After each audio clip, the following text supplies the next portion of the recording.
தேவ சமூகத்தில் மிகவும் அன்பாய் கூட்டிச்சிருக்கப்பட்ட அன்புக்குரிய சகோதர சகோதரிகளே, உங்கள் யாவருக்கும் நம்முடைய பரம்பிதாவாகிய தேவனாலும் நம்முடைய ஆண்டவராகிய இயேசு கிறிஸ்து நாமத்தினாலும் கிருபையும் சமாதானம் உண்டாவதாக என்ற அன்பின் வாழ்த்துக்களை இந்த ஒரு அருமையான காலைப்பொழுது தெரிவித்துக் கொள்கிறோம். தேவனுடைய பரிசுத்த நாமத்திற்கு மகிமையாக தேவனுடைய பிள்ளைகளாகி நாம் அனைவரும் ஒன்று கூடி அவரை துதிக்கவும், அவரை ஆராதிக்கவும், அவரை மகிமைப்படுத்தவும் இந்த ஒரு பரிசுத்த ஆராதனை நமக்காக கொடுக்கப்பட்டிருக்கிறது. இந்த நாளையும் இந்த ஒரு பொழுதையும் தேவனுடைய கருத்திலிருந்து நாம் கிருபையாக பெற்றுக்கொண்டிருக்கிறோம். அந்த அடிப்படையில் கூட நம்ம இந்த ஞாயிறு காலை ஆராதனையை நாம் பரிசுத்தோடு நாம் ஆரம்பம் செய்வோம். இந்த ஆராதனைக்கு ஆரம்பமாக நமது பாடல் புத்தகத்தில் உள்ள பாடல் எண் 10 திருக்கரத்தால் தாங்கி என்னை திருசித்தம்போல் நடத்திடுமே என்ற பாடலை நாம் அனைவரும் தேவனுடைய நாமத்துக்கு மகிமையாக நாம் அனைவரும் சேர்ந்து பாடுவோம். திருக்கரத்தால் தாங்கி என்னை திருசித்தம்போல் நடத்திடுமே, குயவன் கையில் களிமண்ணான் அனுதினம் நீ வணைந்திடுமே, குயவன் கையில் களிமண்ணான் அனுதினம் நீ வணைந்திடுமே, வசனம் தியானிக்கையில் இதயமதில் ஆறுதலே, காரிருவில் நடக்கையிலே தீபமாக வழி நடத்தும், காரிருவில் நடக்கையிலே தீபமாக வழி நடத்தும், ஆழ்கடலில் அலைகளினால் அசையும் போது என் படகில் ஆத்ம நண்பர் இயேசு உண்டு, சேர்ந்திடுவே அவர் சமூகம், ஆத்ம நண்பர் இயேசு உண்டு, சேர்ந்திடுவே அவர் சமூகம், அவர் நமக்காய் ஜீவன் தந்து அளித்தனரே இந்த மீட்பு, கண்களினால் காண்கிறேனே இன்பக் கானான் தேசமதை, கண்களினால் காண்கிறேனே இன்பக் கானான் தேசமதை, திருக்கரத்தால் தாங்கி என்னை திருசித்தம்போல் நடத்திடுமே, குயவன் கையில் களிமண்ணான் அனுதினம் நீ வணைந்திடுமே. நம்முடைய பிதாவாகிய தேவனுக்கு நம்முடைய ஆண்டவராகிய இயேசு கிறிஸ்துவின் வழியாக நம்ம ஆயிரம் சோதனை ஏற்றுக்கொள்ளலாம். இன்னும் ஒரு பரிசுத்த ஆராதனைக்கு ஆரம்பமாக நம்ம மத்தியிலே ஜெபம் செய்யும்படியாக நம்முடைய அன்பு சகோதரர் வினோத் பாபு பிரதர் அவர்களை சபையின் சார்பாக முன்னழைக்கிறோம். ஜெபம் செய்வோம். வானாதி வானங்களில் வீட்டிலிருந்து இந்த பூமியில் உள்ள நல்ல மக்களை எங்களை கண்ணோக்கி பார்த்து வந்திருப்பதுதான் அன்பின் நல்ல தகப்பனே. இதோப்பா கடந்த நாட்களிலும் கூட எங்கள் கண்ணின் போல பாதுகாத்து வழிநடத்தி இன்றைய நாளிலும் கூட கிருபையை ஒரு நாளை கொடுத்து இந்த நாளிலும் இந்த காலை வேளையிலே உங்கள் பரிசுத்த ஆராதனை நாங்கள் பங்கு கொள்ளவும், உமது வேதத்துள்ள மகத்துவமான காரியங்களை நாங்கள் தியானிக்கவும், எங்களுக்கு பாராட்டின கிருபைக்கும் அன்புக்காகவும் கூட ஆண்டவராகிய இயேசு கிறிஸ்து மூலம் துதிகளையும் நன்றிகளையும் உயர்த்துக் கொள்ளுங்கப்பா. இதோப்பா இந்த உலகத்திலே கோடான கோடி மக்கள் இருந்த போதும் கூட எங்களையும் நீர் உமது மிக பெரிதான கிருபையினாலே பிடித்து இன்றைய நாளிலும் கூட சகோதர வாயிலாக நீர் எங்களுக்கு கொடுக்கிருக்கின்ற உன்னதமான சத்தியத்துக்காக கூட மீண்டுமாக எங்கள் ஆண்டவராக இயேசு கிறிஸ்து மூலம் துதி ஸ்தோத்திரங்களை எடுத்துக்கொள்ளுப்பா. இந்த சத்திய பாடத்தை கேட்கிற பிள்ளைகளாக நாங்கள் அதை கேட்பதோடு மாத்திரமல்லாமல் அதன்படி நடக்கலாம் என்ற தேவையான ஞானத்தையும் பரிசுத்தாவின் வழிநடத்தலையும் அதிகமாக தந்து ஆசீர்வாதத்தை வந்திருப்பா. காலம் கடைசி என்பதை அனைவரும் எங்கள் சத்தியத்தின் மூலம் உணர்த்தி வருகிறப்பா. இந்த சத்திய பாடத்தை கேட்கிற பிள்ளைகளாக நாங்கள் அந்த காலத்தில் கேட்ட குணலட்சணங்களை நாங்கள் வளர்த்துக்கொள்ளவும் எல்லா விதத்திலும் உமக்கும் உங்களுடைய நேசகுமாரனுக்கும் சாட்சியுள்ள பிள்ளைகளாக நாங்கள் வாழவும் உமக்கு சித்தமான சாட்சியுள்ள மரணத்தை கூட நாங்கள் ருசிப்பார்க்கும் தேவையான ஞானத்தையும் பரிசுத்தாவின் வழிநடத்தையும் அதிகமாக தந்து ஆசீர்வாதத்தை வந்திருப்பா. இதப்பா இந்த கூட்டம் துவக்கம் முதல் முடிவடைந்தும் திவ்ய பிரசன்னம் இருந்து ஆசீர்வதித்து வழிநடத்த வேண்டுமா. எங்கள் கர்த்தரும் அருமை இரட்சகரும் மனுக்குலத்தின் மீட்பருமாகிய ஆண்டவராகிய இயேசு கிறிஸ்துவின் வெளியேறப்பட்ட நாமத்தில் இந்த ஒரு சிறிய மன்றாட்டை ஏறெடுக்கிறோம். இந்த நல்ல பிதாவே, ஆமென்.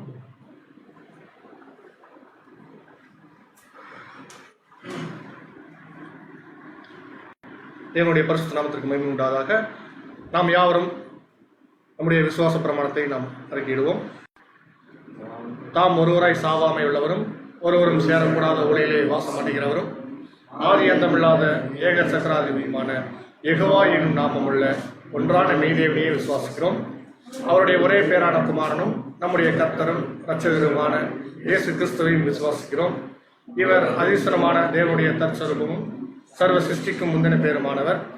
தேவன் இவரை கொண்டும் இவருக்கென்றும் உலகங்கள் எல்லாம் உண்டாக்கி இவரையே சர்வத்திற்கும் சுதந்திர வழியாக நியமித்தார். எல்லாம் இவருக்குள் நிலைநிற்கிறது என்றும் விசுவாசிக்கிறோம். இவர் தேவகுமாரனாயிருந்தும் தேவனுக்கு சமமாயிருக்க எண்ணாமல் அக்கிரமிகளால் ஜீவனை இருந்த மனுஷர் பேரில் மனதுருகி தம்மைத்தாமே வெறுமையாக்கி மனிதனாகி எல்லோரையும் மீட்கும் பொருளாக தம்முடைய ஜீவனையை கொடுத்து தேவனுக்கும் மனுஷருக்கும் சமாதானத்தை உண்டு பண்ணினார் என்று விசுவாசிக்கிறோம். ஆதலால் தேவன் இவரை மருத்துவரிலிருந்து எழுப்பி நம்மை போல் குமாரனும் ஜீவனுடையதாக இருக்க அருள் செய்து எல்லாவற்றிற்கும் மேலாக உயர்த்தி தம்முடைய வல்லமையின் வலது பாரசத்தில் வீற்றிருக்க செய்தார் என்று விசுவாசிக்கிறோம். இவரே தேவனுக்கும் மனுஷருக்கும் மத்தியஸ்தராகவும் சபையாகிய சரீரத்திற்கு தலையாகவும் இருக்கிறார் என்று விசுவாசிக்கிறோம். இவர் பரலோகத்துக்கேறி தாம் வாக்குத்தத்தம் பண்ணின உன்னதத்திலிருந்து வரும் பலனாகிய பரிசுத்த ஆவியை விசுவாசிகள் என்ற சபைக்கு அருளி தேவ சித்தத்தை அவர்களுக்கு வெளிப்படுத்தி வழியின் ஜீவியத்தில் அவர்களை நடத்தி வருகிறார் என்று விசுவாசிக்கிறோம். இந்த காலத்தில் இவர் பலியின் மரணத்துக்குட்பட்டு முதலாம் உயிர்த்தெழுதல் அடையும் தம்முடைய சபையாகிய சகல பரிசுத்தவான்களோடும் இப்பூமியை நீதியாய் நியாயந்தீர்த்து சகல துரைத்தனத்தையும் அதிகாரத்தையும் வல்லமையும் பரிகரித்து என்றும் அழியாத தம்முடைய நீதியுள்ள அரசாட்சியை ஸ்தாபிப்பார் என்று விசுவாசிக்கிறோம். மரணமடைந்த மற்றவர்கள் கிறிஸ்துவின் அரசாட்சி காலத்தில் அவனவன் தன் தன் வரிசையிலே உயிர்ப்பிக்கப்பட்டு அவர் தம்முடைய மரணத்தினால் சம்பாதித்த நித்திய ஜீவனை அடைய வழிநடத்தப்பட்டு பூர்ணப்படுவார்கள். ஆனால் மனப்பூர்வமாய் சீர்திருந்தாதவர்கள் இரண்டாம் மரணத்தில் அளிக்கப்படுவார்கள் என்று விசுவாசிக்கிறோம்.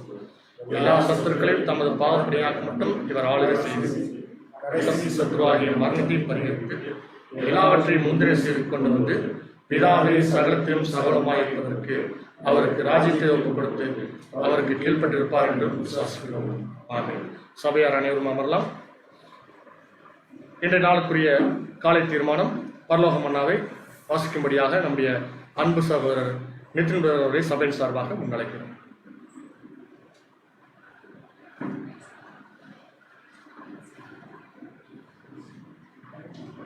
இன்றைய நாளுக்குண்டான காலை தீர்மானத்தை முதலில் நாம் வாசிக்க கேட்கலாம்.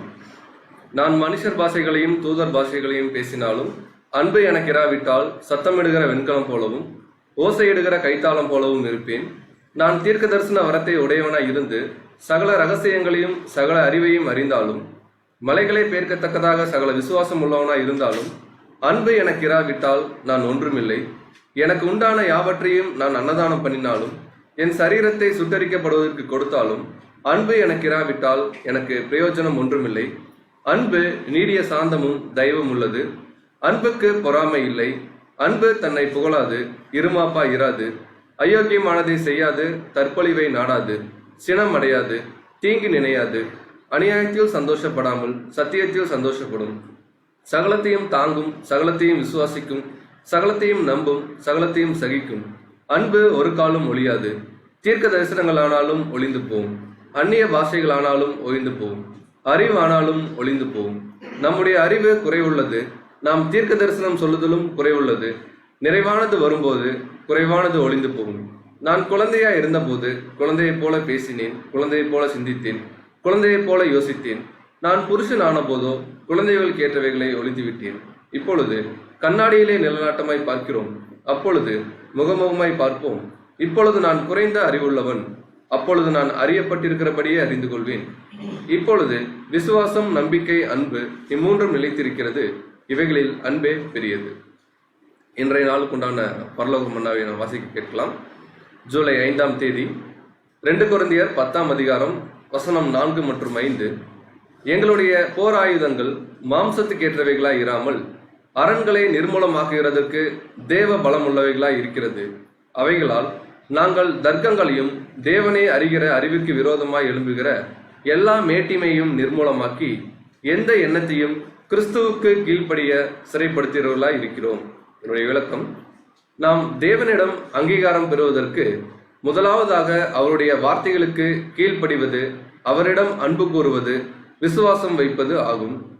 இதற்கு அடுத்து அவர் நம்மிடம் எதிர்பார்ப்பது சகோதரிடமும் உள்ளான அன்பு கூர்ந்து எந்த நேரத்திலும் உதவி செய்து பாடு அனுபவித்து கூடுமானால் தங்கள் ஜீவனையும் கொடுத்து அவர் வழிகளில் நடக்க ஒப்பு கொடுப்பதே ஆகும். அவருடைய சத்திய வார்த்தைகளை உள்ளன்போடு ஏற்றுக்கொண்டவர்கள் உண்மை தேவனை வெளிப்படுத்தி பல தப்பறையான போதகங்களையும் இவர்கள் நீக்கும்படி செய்யும் வசனமே பேராயுதம். மேலும் எபேசியர் 6ஆம் அதிகாரம் வசனம் 10 முதல் 18 வரை வாசிக்கிறோம். எபேசியர் 6ஆம் அதிகாரம் வசனம் 10ஆம் வசனம் முதல். கடைசியாக என் சகோதரரே, கர்த்தரிலும் அவருடைய சத்துவத்தின் வல்லமையிலும் பலப்படுங்கள். நீங்கள் பிசாசின் தந்திரங்களோடும் எதிர்த்து நிற்க திராணியுள்ளவர்களாகும்படி தேவனுடைய சர்வாயுத வர்க்கத்தையும் தரித்துக் கொள்ளுங்கள். ஏனெனில் மாம்சத்தோடும் இரத்தத்தோடும் அல்ல, துரைத்தனங்களோடும் அதிகாரங்களோடும் இப்பிரபஞ்சத்தின் அந்தகார லோகாதிபதிகளோடும் வானமண்டலங்களில் உள்ள பொல்லாத ஆவிகளின் சேனைகளோடும் நமக்கு போராட்டம் உண்டு. ஆகையால் தீங்கு நாளிலே அவைகளை நீங்கள் எதிர்க்கவும் சகலத்தையும் செய்து முடித்தவர்களாய் நிற்கவும் திராணி உள்ளவர்களாகும் படிக்கு தேவனுடைய சர்வாயுத வர்க்கத்தையும் எடுத்துக் கொள்ளுங்கள். சத்தியம் என்னும் கட்சியை உங்கள் அறையில் கட்டினவர்களாயும் நீதி என்னும் மார்க்கவசத்தை தரித்தவர்களாயும் சமாதானத்தின் சுவிசேஷத்திற்குரிய ஆயத்தம் என்னும் பாதரட்சியை கால்களில் கொடுத்தவர்களாயும் பொல்லாத நீயும் அக்னி அஸ்திரங்களை எல்லாம் அவித்து போடத்தக்கதால் எல்லாவற்றுக்கும் மேலாக விசுவாசம் என்னும் கேடகத்தை பிடித்துக் கொண்டவர்களாயும் நில்லுங்கள். இரட்சண்யம் என்னும் தலைச்சிலாவையும் தேவவசனமாகிய ஆவி என்னும் பட்டயத்தையும் எடுத்துக் கொள்ளுங்கள். எந்த சமயத்திலும் சகல விதமான வேண்டுதலோடும் விண்ணப்பத்தோடும் ஆவியினாலே ஜெபம் பண்ணி அதன் பொருட்டு மிகுந்த மனமுறுதியோடும் சகல பரிசுத்தவான்களுக்காகவும் பண்ணும் வேண்டுதலோடும் விழித்துக் கொண்டிருங்கள். கிறிஸ்துவுக்குள் மிகவும் பிரியமுள்ள சகோதர சகோதரிகளே, இந்த ஒரு நாளிலும் கூட நம்முடைய பிதாவாகி தேவன் கொடுத்த மன்னாவுடைய காரியத்தை கவனிக்கும் பொழுது அப்போஸ்தலனாகிய பவுல் கொரிந்து சபைக்கு எழுதக்கூடிய ஒரு வசனத்தை தான் நம்முடைய சகோதரர் ஆதாரமா இன்னைக்கு கொடுத்திருந்தார். என்ன காரியம் அப்படின்னு கவனிச்சோம்னா, எங்களுடைய போர் ஆயுதங்கள், அப்போஸ்தலனாகிய பவுல் கூட இருக்கக்கூடிய ஊழியக்காரர்கள், இன்னைக்கு நாம் அனைவரும் அந்த ஒரு கூட்டத்தில் இருக்கோம். அவருடைய இந்த கூட்டத்தில் இருக்கக்கூடிய தேவனுடைய பிள்ளைகளுடைய போர் ஆயுதங்கள் எதன்படி இருக்கணும் அப்படின்னு வசனம் அவர் கொடுக்குறாருன்னா, மாம்சத்தின்படி இல்லாமல் அது எப்படி இருக்குன்னு பாத்தீங்கன்னா தேவனுடைய வசனத்தின் பிரகாரமாக இருக்கு. சோ தேவனுடைய வசனம் ஒருத்தருக்குள்ள நிலைத்திருந்தா அவர்களால தர்க்கங்களையும், இன்னும் சொல்ல போனா அடுத்து அவர் சொல்றாரு, எல்லா விதமான மேட்டுமையான எண்ணங்களையும் சிறைப்படுத்தி கிறிஸ்துவுக்குள்ள உகந்த ஒரு வாழ்க்கையை வாழ முடியும் அப்படிங்கறதான் கொரிந்தியர்ல அப்போஸ்தலனாகிய பவுல் கோட் பண்ணார். நம்முடைய சகோதரர் கொடுக்குற விளக்கத்தை கூட 2 விஷயம் கொடுக்குறாரு. முதல்ல தேவனிடத்துல நம்ம எப்படி அன்பு கூறுற விஷயம் அப்படின்னு பார்க்கும்போது அவருடைய கற்பனைக்கு கீழ்ப்படுகிறது. என்ன சொல்ல போனா அவருடைய வசனங்களை நம்ம கை கொண்டு நடக்கும்போது தேவனுடைய அன்பு நம்மள இருக்கு அப்படின்னு பார்க்கிறோம்.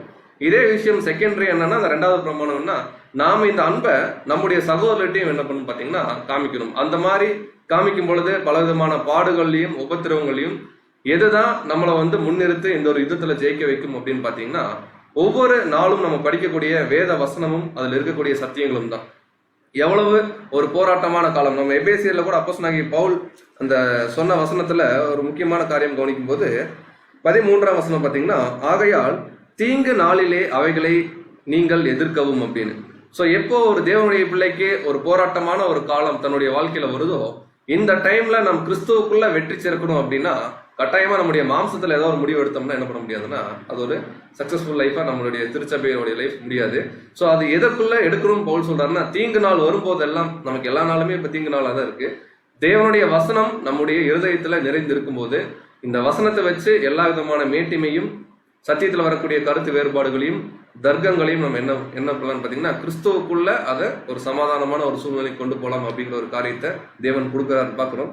ஸோ இந்த கடைசி காலத்தில் வாழக்கூடிய தேவனுடைய பிள்ளைகள் கூட ரொம்ப முக்கியமா நம்முடைய சுயத்தை முன்னிறுத்தாம தேவனுடைய வசனத்துக்கு ஏற்ப இல்லைங்களா, நம்முடைய மாம்ச பிரகாரமான யுத்தம் அவர் பவுல் வந்து கோட் பண்றார், விசுவாசம் என்னும் கேடகம்னு சொல்லி ஒவ்வொரு பாயிண்டா கோட் பண்றாரு.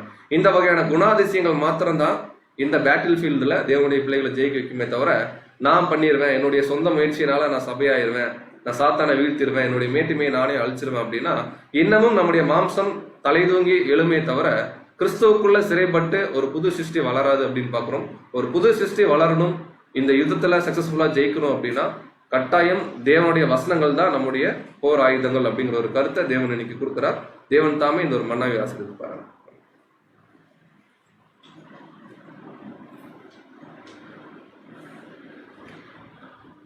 பரலோகத்திலிருந்து பரலோக மன்னா வெளிப்படுத்திய பிதாவாகிய தேவனுக்கு நம்முடைய ஆண்டவராகிய இயேசு கிறிஸ்து மூலமாக நம் நன்றிகளை சோத்திரம் எடுத்துக்கொள்ளலாம். இன்றைய நாளுக்குரிய வேத பாடத்துக்களாக நாம் கடந்து செல்ல இருக்கிறோம். அந்த பாடத்திற்கு ஆதாரமாக நாம் இன்றைய நாளில் கூட நாம் தெரிந்து கொள்ளப்பட்ட வேத பகுதி நியாயாதிபதியின் புஸ்தகம் 4ஆம் அதிகாரம் 8வது வசனம். நியாயாதிபதிகள் 4ஆம் அதிகாரம் 8வது வசனம் வாசிக்கும்படியாக நம்முடைய அன்பு சகோதரர் வினோத் பாபு அவர்களை சபை சார்ந்து நினைக்கிறோம்.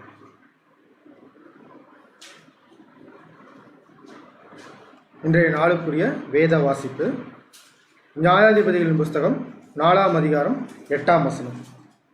அதற்கு பாராக், நீ என்னோடே கூட வந்தால் போவேன், என்னோடே கூட வராவிட்டால் நான் போக மாட்டேன் என்றான் என்பதே. ஆமென்.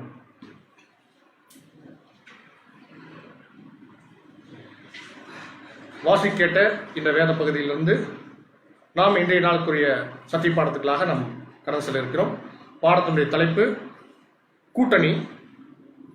பாடத்தினுடைய தலைப்பு கூட்டணி. தலைப்பே கொஞ்சம் வித்தியாசமான தலைப்பா இருக்குங்க.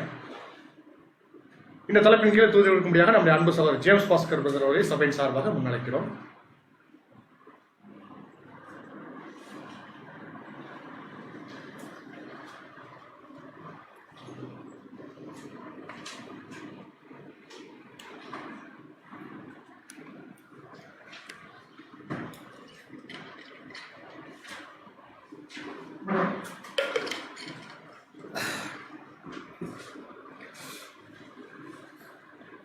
கிறிஸ்து இயேசுக்குள்ளாக அன்புடன் அழைக்கப்பட்ட அன்புக்குரிய சகோதரர்களே, அன்புக்குரிய சகோதரிகளே, அனைவருக்கும் இந்த நாளுக்கு உண்டான வாழ்த்துதல்கள்.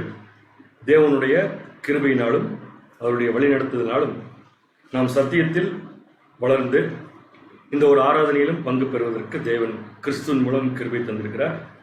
தேவனுக்கு கிறிஸ்துவின் மூலம் நம்முடைய நன்றிகளை நாம் தெரிவித்துக் கொண்டு இந்த ஆராதனைக்கு நம்முடைய ஆத்மீக ஜீவியத்துக்கு பிரயோஜனமாக நம்முடைய வேதாமத்திலிருந்து நாம் கூட்டணி அப்படிங்கிற ஒரு தலைப்பின் கீழே ஒரு பாடத்தை நம்ம பார்த்து நம்முடைய வாழ்க்கைக்கு என்ன தேவை அப்படிங்கிறத நம்ம கற்றுக்கொள்ளலாம். தலைப்பு கொஞ்சம் சகோதரர் சொன்ன மாதிரி வித்தியாசமாக தான் இருக்குது. இந்த சப்ஜெக்ட்டுக்கு என்ன தலைப்பு வைக்கிறது அப்படிங்கிறது ஒரு பெரிய கஷ்டமான ஒரு காரியமாக தான் இருந்துச்சு.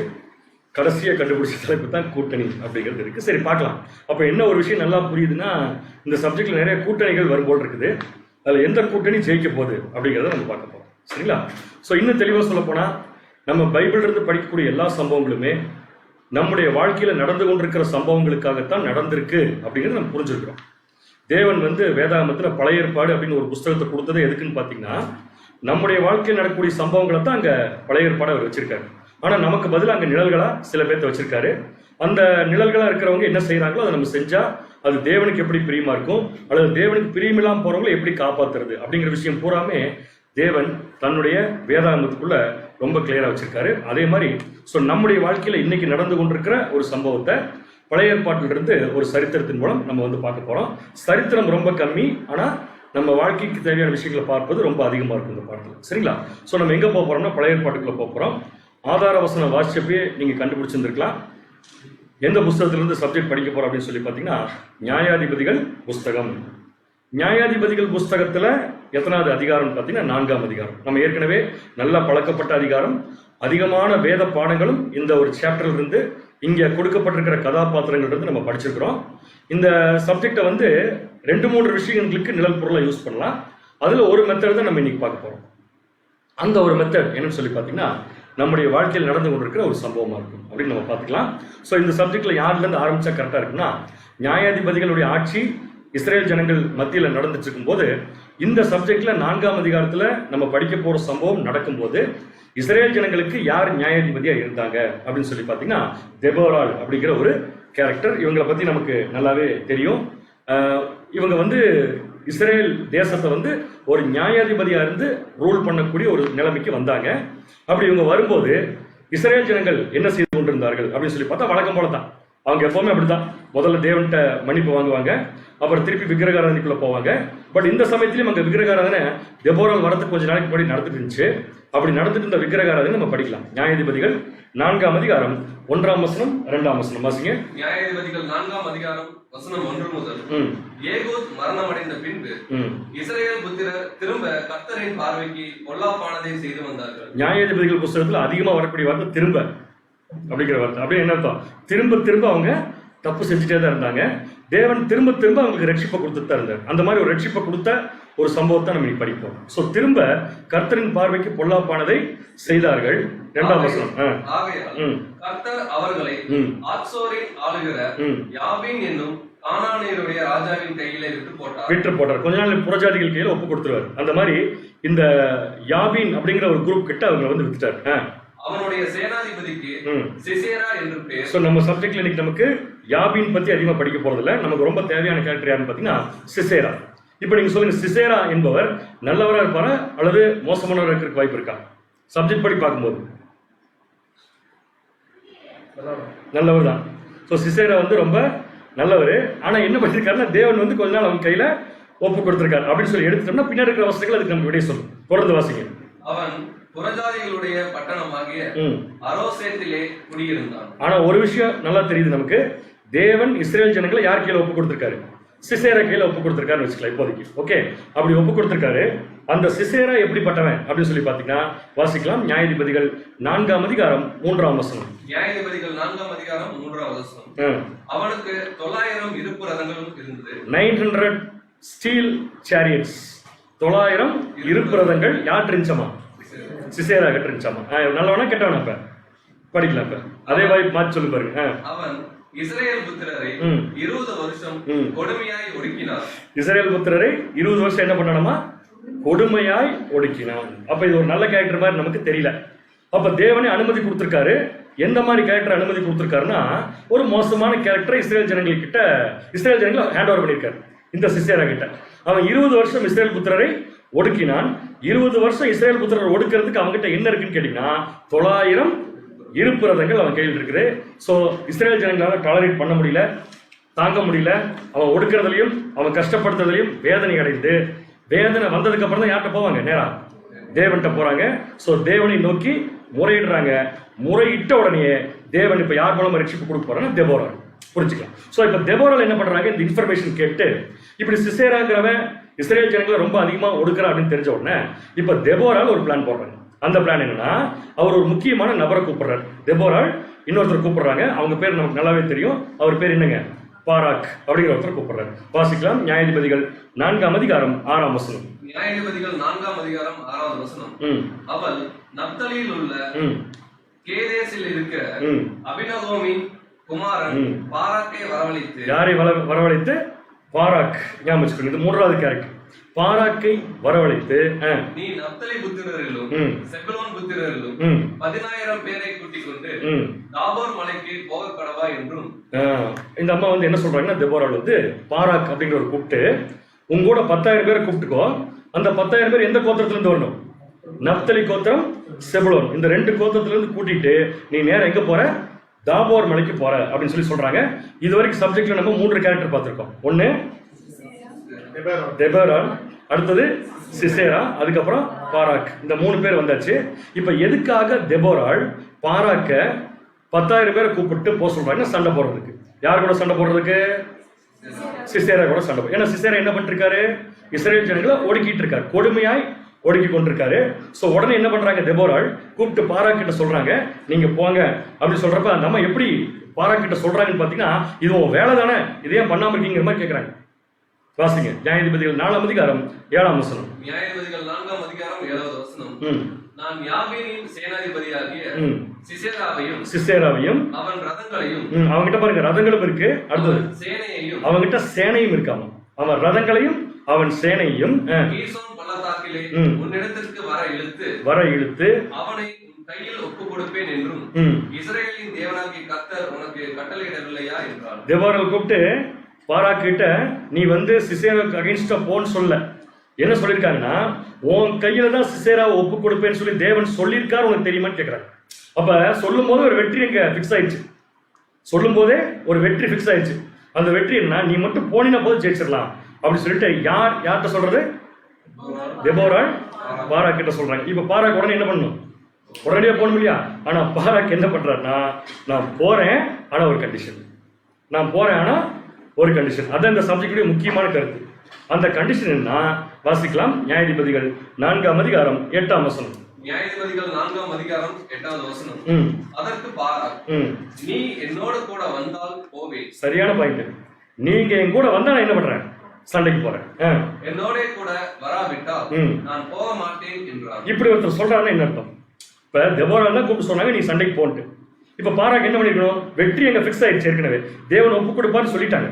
அப்ப என்ன பண்ணணும், இவரு கண்டிப்பா உடனே புறப்பட்டு போயிருக்கணும்ல, போறதுக்கு தயாரா தான் இருக்காரு. ஆனா போறதுக்கு தயாரா இருக்கிற பாராக்கு ஒரு கண்டிஷன் வைக்கிறாரு. அந்த கண்டிஷன் என்ன, கண்டிப்பா நீங்க கூட வந்தா தான் நான் போவேங்கிறாரு. அப்படின்னா இப்படி ஒருத்தர் சொல்றாரு, ஒருத்தரை பார்த்து நீங்க கூட வந்தா தான் போவேன் அப்படின்னு சொல்றாருன்னு என்ன அர்த்தம், நம்பிக்கை, தேவன் மேல விசுவாசம். தனியா கூட வரலாமே, எதுக்கு வந்து தெபோராளை கூப்பிடணும், அவங்க மேல ஒரு மரியாதை. ஓகே, சோ மரியாதைங்கிற வார்த்தை கூட எப்படி எடுத்துக்கலாம், நம்ம மரியாதை கொடுக்கறதுக்கு நீங்க பேசாம வீட்டுல உட்காருங்க நான் போய் பாத்துக்கிறேன்னு சொல்லலாம், நீங்க உட்காருங்க நான் பாத்துக்கிறேன்னு கூட சொல்லலாம் இல்லையா. அப்ப எதுக்காக தெபோராளை பாராக் கூப்பிடுறாரு, அது இவங்க எங்க போறாங்க, இப்ப யுத்தத்துக்கு போறப்ப எதுக்கு கூப்பிடணும்னு சொல்லி பாத்தீங்கன்னா என்ன காரணமா இருக்கும்னா, அங்க போய் எப்படி யுத்தம் பண்றது, எதிரி எப்படி ஜெயிக்கிறது அப்படிங்கிறது நீங்க தான் எனக்கு என்ன பண்ணணும் சொல்லி கொடுக்கணும். அப்ப நீங்க சொல்றதை நான் முழுசா என்ன பண்றேங்கிறவரு திருப்பி சொல்றேன், நல்லா இந்த பாயிண்ட் புரிஞ்சுப்பாங்க. பாராக் சொல்றாரு நீங்க சொல்றதை மட்டும்தான் நான் கேட்பேன். அப்ப நீங்க சொல்றதை மட்டும் தான் நான் கேட்கணும், முதல்ல நீங்க எங்க கூட இருக்கணும். அதனாலதான் சொல்றேன், நீங்க எங்க கூட வந்தா தான் நாங்க போவேன், நீங்க வரலைன்னா நான் என்ன பண்ண மாட்டேன், போக மாட்டேன். அப்போ ஒரு நல்ல கேரக்டர் தெபோராளுக்குள்ளேயும் இருக்கு, யாருக்குள்ளேயும் இருக்குங்க, பாராக்குள்ளேயும் இருக்கு. இந்த ரெண்டு நல்ல கேரக்டர் சேர்ந்து தான் சிசேராவை ஜெயிக்க போறாங்க.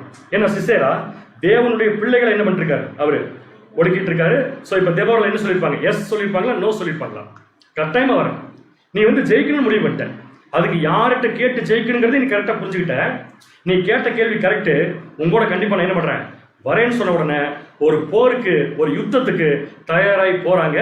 இப்ப எதிரி இந்த நியூஸ் கேட்டு அவன் என்ன பண்றான்னா கொஞ்சம் பயந்துருப்பான் கண்டிப்பா, ஆனாலும் அவன் பயத்தை வெளியே காமிச்சுக்க தயாரா இல்ல. வாசிக்கலாம் பாருங்க, நியாயாதிபதிகள் 4ஆம் அதிகாரம் 12ஆம் வசனம். நியாயாதிபதிகள் 4ஆம் அதிகாரம் 12வது வசனம். அபினதாமின் குமாரன் பாராக் தாபோர் மலையில் ஏறி போனான் என்று சிசேராவுக்கு அறிவிக்கப்பட்ட போது, பாராக் எங்க போயிட்டா இருப்ப, தாபோர் மலைக்கு போயிட்டான்னு யார் நியூஸ் போயிடுச்சு. அப்ப சிசேராவுக்கு என்ன புரிஞ்சிருச்சு, ஓ சண்டை போடுறதுக்கு இவங்க வந்துட்டாங்கன்னு புரிஞ்சிருச்சு இல்லையா. சோ வந்துட்டாங்கன்னு சொல்லி புரிஞ்ச உடனே அவர் யுத்தத்துக்கு தயாராகிறாரு. யுத்தம் நடக்குது. யுத்தத்துல சிசேராவுடைய படை பயங்கரமா பின்வாங்குறாங்க. வாசிக்கலாம் நியாயாதிபதிகள் 4ஆம் அதிகாரம் 15ஆம் வசனம். நியாயாதிபதிகள் 4ஆம் அதிகாரம் 15வது வசனம்.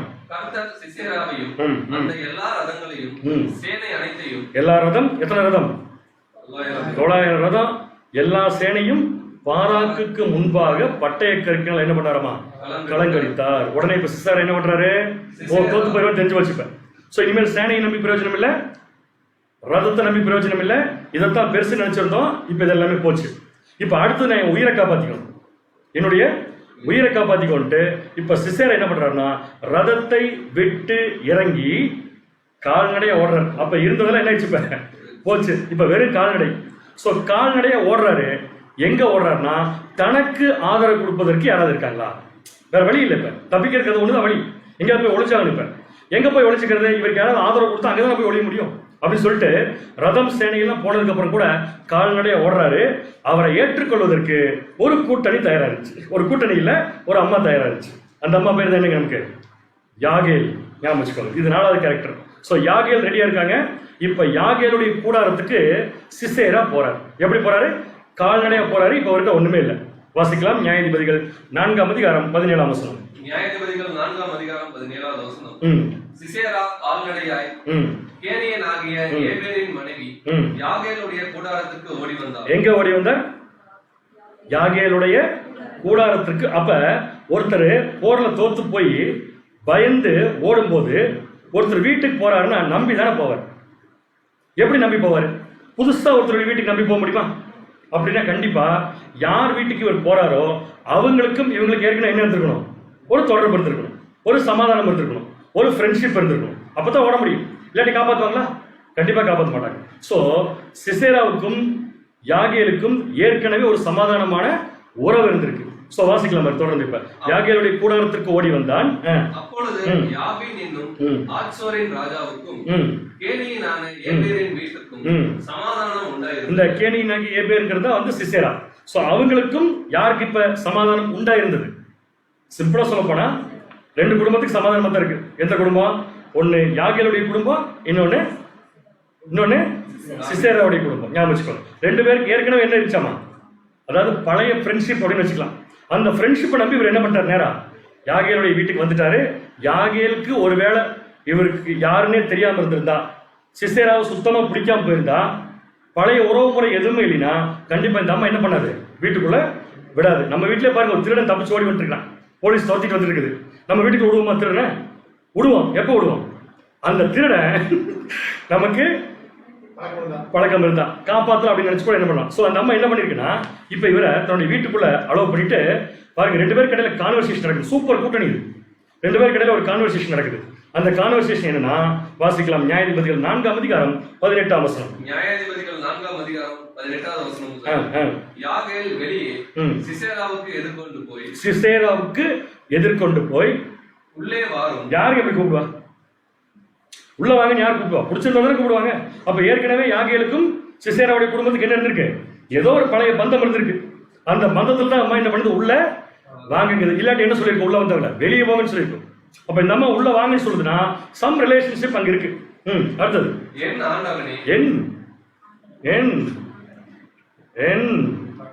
ஆண்டவனே. நல்லா நோட் பண்ணிக்கோங்க. யாகேல் நான் யாருன்னு கேட்கிறப்ப இந்த பாயிண்ட்ல ஞாபகம் வச்சுக்கோங்க. தயவுசெய்து சபை இங்கே யாரும் சொல்லிடாரு. என் ஆண்டவனே, என் அண்டைக்கு உள்ளே வர. அவனே தோத்து போய் ஓடி வந்துட்டு ஒரு எதிரி. சோ ஒரு எதிரி நம்ம என்ன பண்ணுது? உள்ள வாங்கன்னு ஒரு மோசமான ஆளை பார்த்து பயப்படாதுன்னு ஒரு நல்லவன் சொல்லுவாங்களா? சொல்லுவாங்க. அப்ப நம்ம என்ன பண்ணுது? பயப்படாதே என்று அவனோட சொன்னாள். அப்படியே உள்ளே வந்த போது ஆனா இந்த அம்மா வந்து உண்மையா சொல்லாது. அதான் ஆச்சரியம். நம்ம என்ன பண்ணிருக்கோம்? ஒரு பிளான் போட்டிருக்கு. அந்த பிளான் போட்டு வந்தவன என்ன பண்ணிருச்சு? காப்பாத்துற மாதிரி நடிக்குது. அவ்வளவுதான். சமுக்காலத்தினால் மூடினாள். அவன் அவளை பார்த்து குடிக்க எனக்கு கொஞ்சம் தண்ணீர் தா அப்படின்னா சிசேரா கேட்டா யாகேல் கொடுப்பாங்க. சொல்ற ஒவ்வொரு பாயிண்ட் நம்ம முக்கியம். சிசேரா கேட்டா யாகேல் கொடுப்பாங்கன்னு சிசேராவுக்கு முன்னாடியே தெரிஞ்சிருக்கு. ஏன்னா முன்னாடி உங்களுக்குள்ள என்ன இருக்கு? இப்ப ஏதோ ஒரு பந்தம் இருக்கு, சமாதானம் இருந்திருக்கு. சோ சிசேரா தண்ணி கேட்கிற. அந்த அம்மா என்ன பண்ணுது? தண்ணி என்ன உங்களுக்கு இருக்கு, கவலைப்படாது. கொஞ்சம் இருக்கு. என்ன பண்றேன்? டீயே போட்டு கொண்டு வரேன். இப்ப டீ, அப்ப பால். சோ அந்த அம்மா என்ன பண்ணுதுன்னா, வாசிங்க. என்றான். அவள் பால் துருத்தியை திறந்து அவனுக்கு குடிக்க கொடுத்து திரும்பவும் அவனை மூடினாள். சோ நமக்கு நல்லா தெரியும் அந்த அம்மா ஏதோ பண்ணிருச்சு. பாலை கொடுத்துருச்சு. இப்ப பாலை கொடுத்தவன் என்னாச்சு? அவர் குடிக்கிறார். குடிச்சிட்டு பாருங்க எவ்வளவு ஒரு நம்பிக்கை இருந்தா சிசேரா யாகேல் கிட்ட இந்த வார்த்தையை சொல்றோம். எந்த வார்த்தை? நியாயாதிபதிகள் 4ஆம் அதிகாரம் 20ஆம் வசனம். வாசிங்க. அப்பொழுது அவன், நீ கூடார வாசலிலே நின்று யாராவது ஒருவன் வந்து இங்கே யாராகிலும் இருக்கிறார்களா என்று உன்னிடத்தில் கேட்டால் இல்லை என்று சொல் என்றான். இந்த அம்மா ஓகே சொல்லுன்னு எப்பேற்பட்டாலும் இருக்கும். சொல்றாரு, நான் இங்க உள்ள இருக்கேன்னு சொல்லிட்டு என்ன யாராவது தேடி வந்து யாராவது நான் இருக்கிறேன்னு சொல்லி கேட்டா நீ என்ன சொல்லாத? இல்லைன்னு சொல்லு. அப்ப இந்த அளவுக்கு சொல்றாருன்னா கண்டிப்பா சிசேராவுக்கு யாகேல் மேல பெண் இருக்கு, ஒரு நம்பிக்கை இருக்கு. அந்த நம்பிக்கையில தான் சொல்லிட்டாரு. இந்த அம்மா சரி சரின்னு சொல்லிட்டு இன்னும் கொஞ்ச நேரத்துல உன்னை தேடி வேற யாரும் வர வேண்டியதில்லை, நானே உன்னை பார்த்துக்க போதும் அப்படின்ட்டு அவர் மயங்கி போய் விழுந்ததுக்கு அப்புறமா நேரா என்ன பண்ணுதுன்னு சொல்லி பாத்தீங்கன்னா ஒரு கூடாரத்தின் ஆணி, ஏன்னா நம்ம எதில் இருக்குது, கூடாரத்தில் தான் இருக்குது, கூடாரத்தின் ஆணி எடுத்து இப்ப பாருங்க வாசிக்கலாம். நியாயாதிபதிகள் 4ஆம் அதிகாரம் 21ஆம் வசனம். நியாயாதிபதிகள் 4ஆம் அதிகாரம் 21வது வசனம். பின்பு ஏபேரின் மனைவியாகிய யாகேல் ஒரு கூடார ஆணியை எடுத்து தன் கையிலே சுத்தியை பிடித்துக் கொண்டு மெல்ல அவன் அண்டையில் வந்து தூங்கிட்டார்கள் பார்த்துட்டு அவன் நெற்றியிலே அந்த ஆணியை அடித்து போட்டான். முதல்ல அவனை தூங்க வைக்கணும், அதுக்கப்புறம் தூங்கினதுக்கு அப்புறம் மெல்லமா வரணும், வந்து ஆணி எடுத்து தலையில என்ன பண்ணணும், அடித்து போட்டால் அது நெற்றியில அடித்து போட்டால் அது உருவி போய் தரையிலே புதைந்தது. அப்பொழுது ஆயாசமாய் தூங்கின அவன் என்னாயிட்டான். அப்ப யாகேலுடைய பிளான் என்ன தெரியுமா, இவங்க 2 பேர்த்துக்குள்ள ஒரு பந்தம் இருந்திருக்கு, ஆனா இப்ப அந்த பந்தம் இல்லை. சோ நம்ம அந்த பந்தத்தை இருக்கிற மாதிரியே நினைச்சிட்டு இவனை அழிக்கிறதுக்கு ஒரு பிளான் போட்டு அழகா என்ன பண்ணிச்சுன்னு பாத்தீங்கன்னா கூடாரத்து ஆணி எடுத்து அவன் நெத்தியில் என்ன பண்ணிடுச்சு, அடிச்சிருச்சு. இப்ப என்ன பண்ணிட்டாவன், செத்து போயிட்டான். அப்ப இவன் போர்ல சாகல, எதுல செத்துக்கிறான், இன்னும் தெளிவா சொல்லட்டுமா, பாராக் மூலம் அவன் சாகல, யார் மூலமா செத்துருக்கான்னா யாகேல் மூலமா செத்துருக்கான். ஞாபகம் வச்சுக்கோங்க, இந்த பாயிண்ட் நமக்கு தேவை. ஆக்சுவலா அழிக்க போனது பாராக் அழிக்க மாட்டார், யார் தான் அழிப்பா, யாகேல் தான் அழிப்பாங்க. புரிஞ்சு உங்களுக்கு?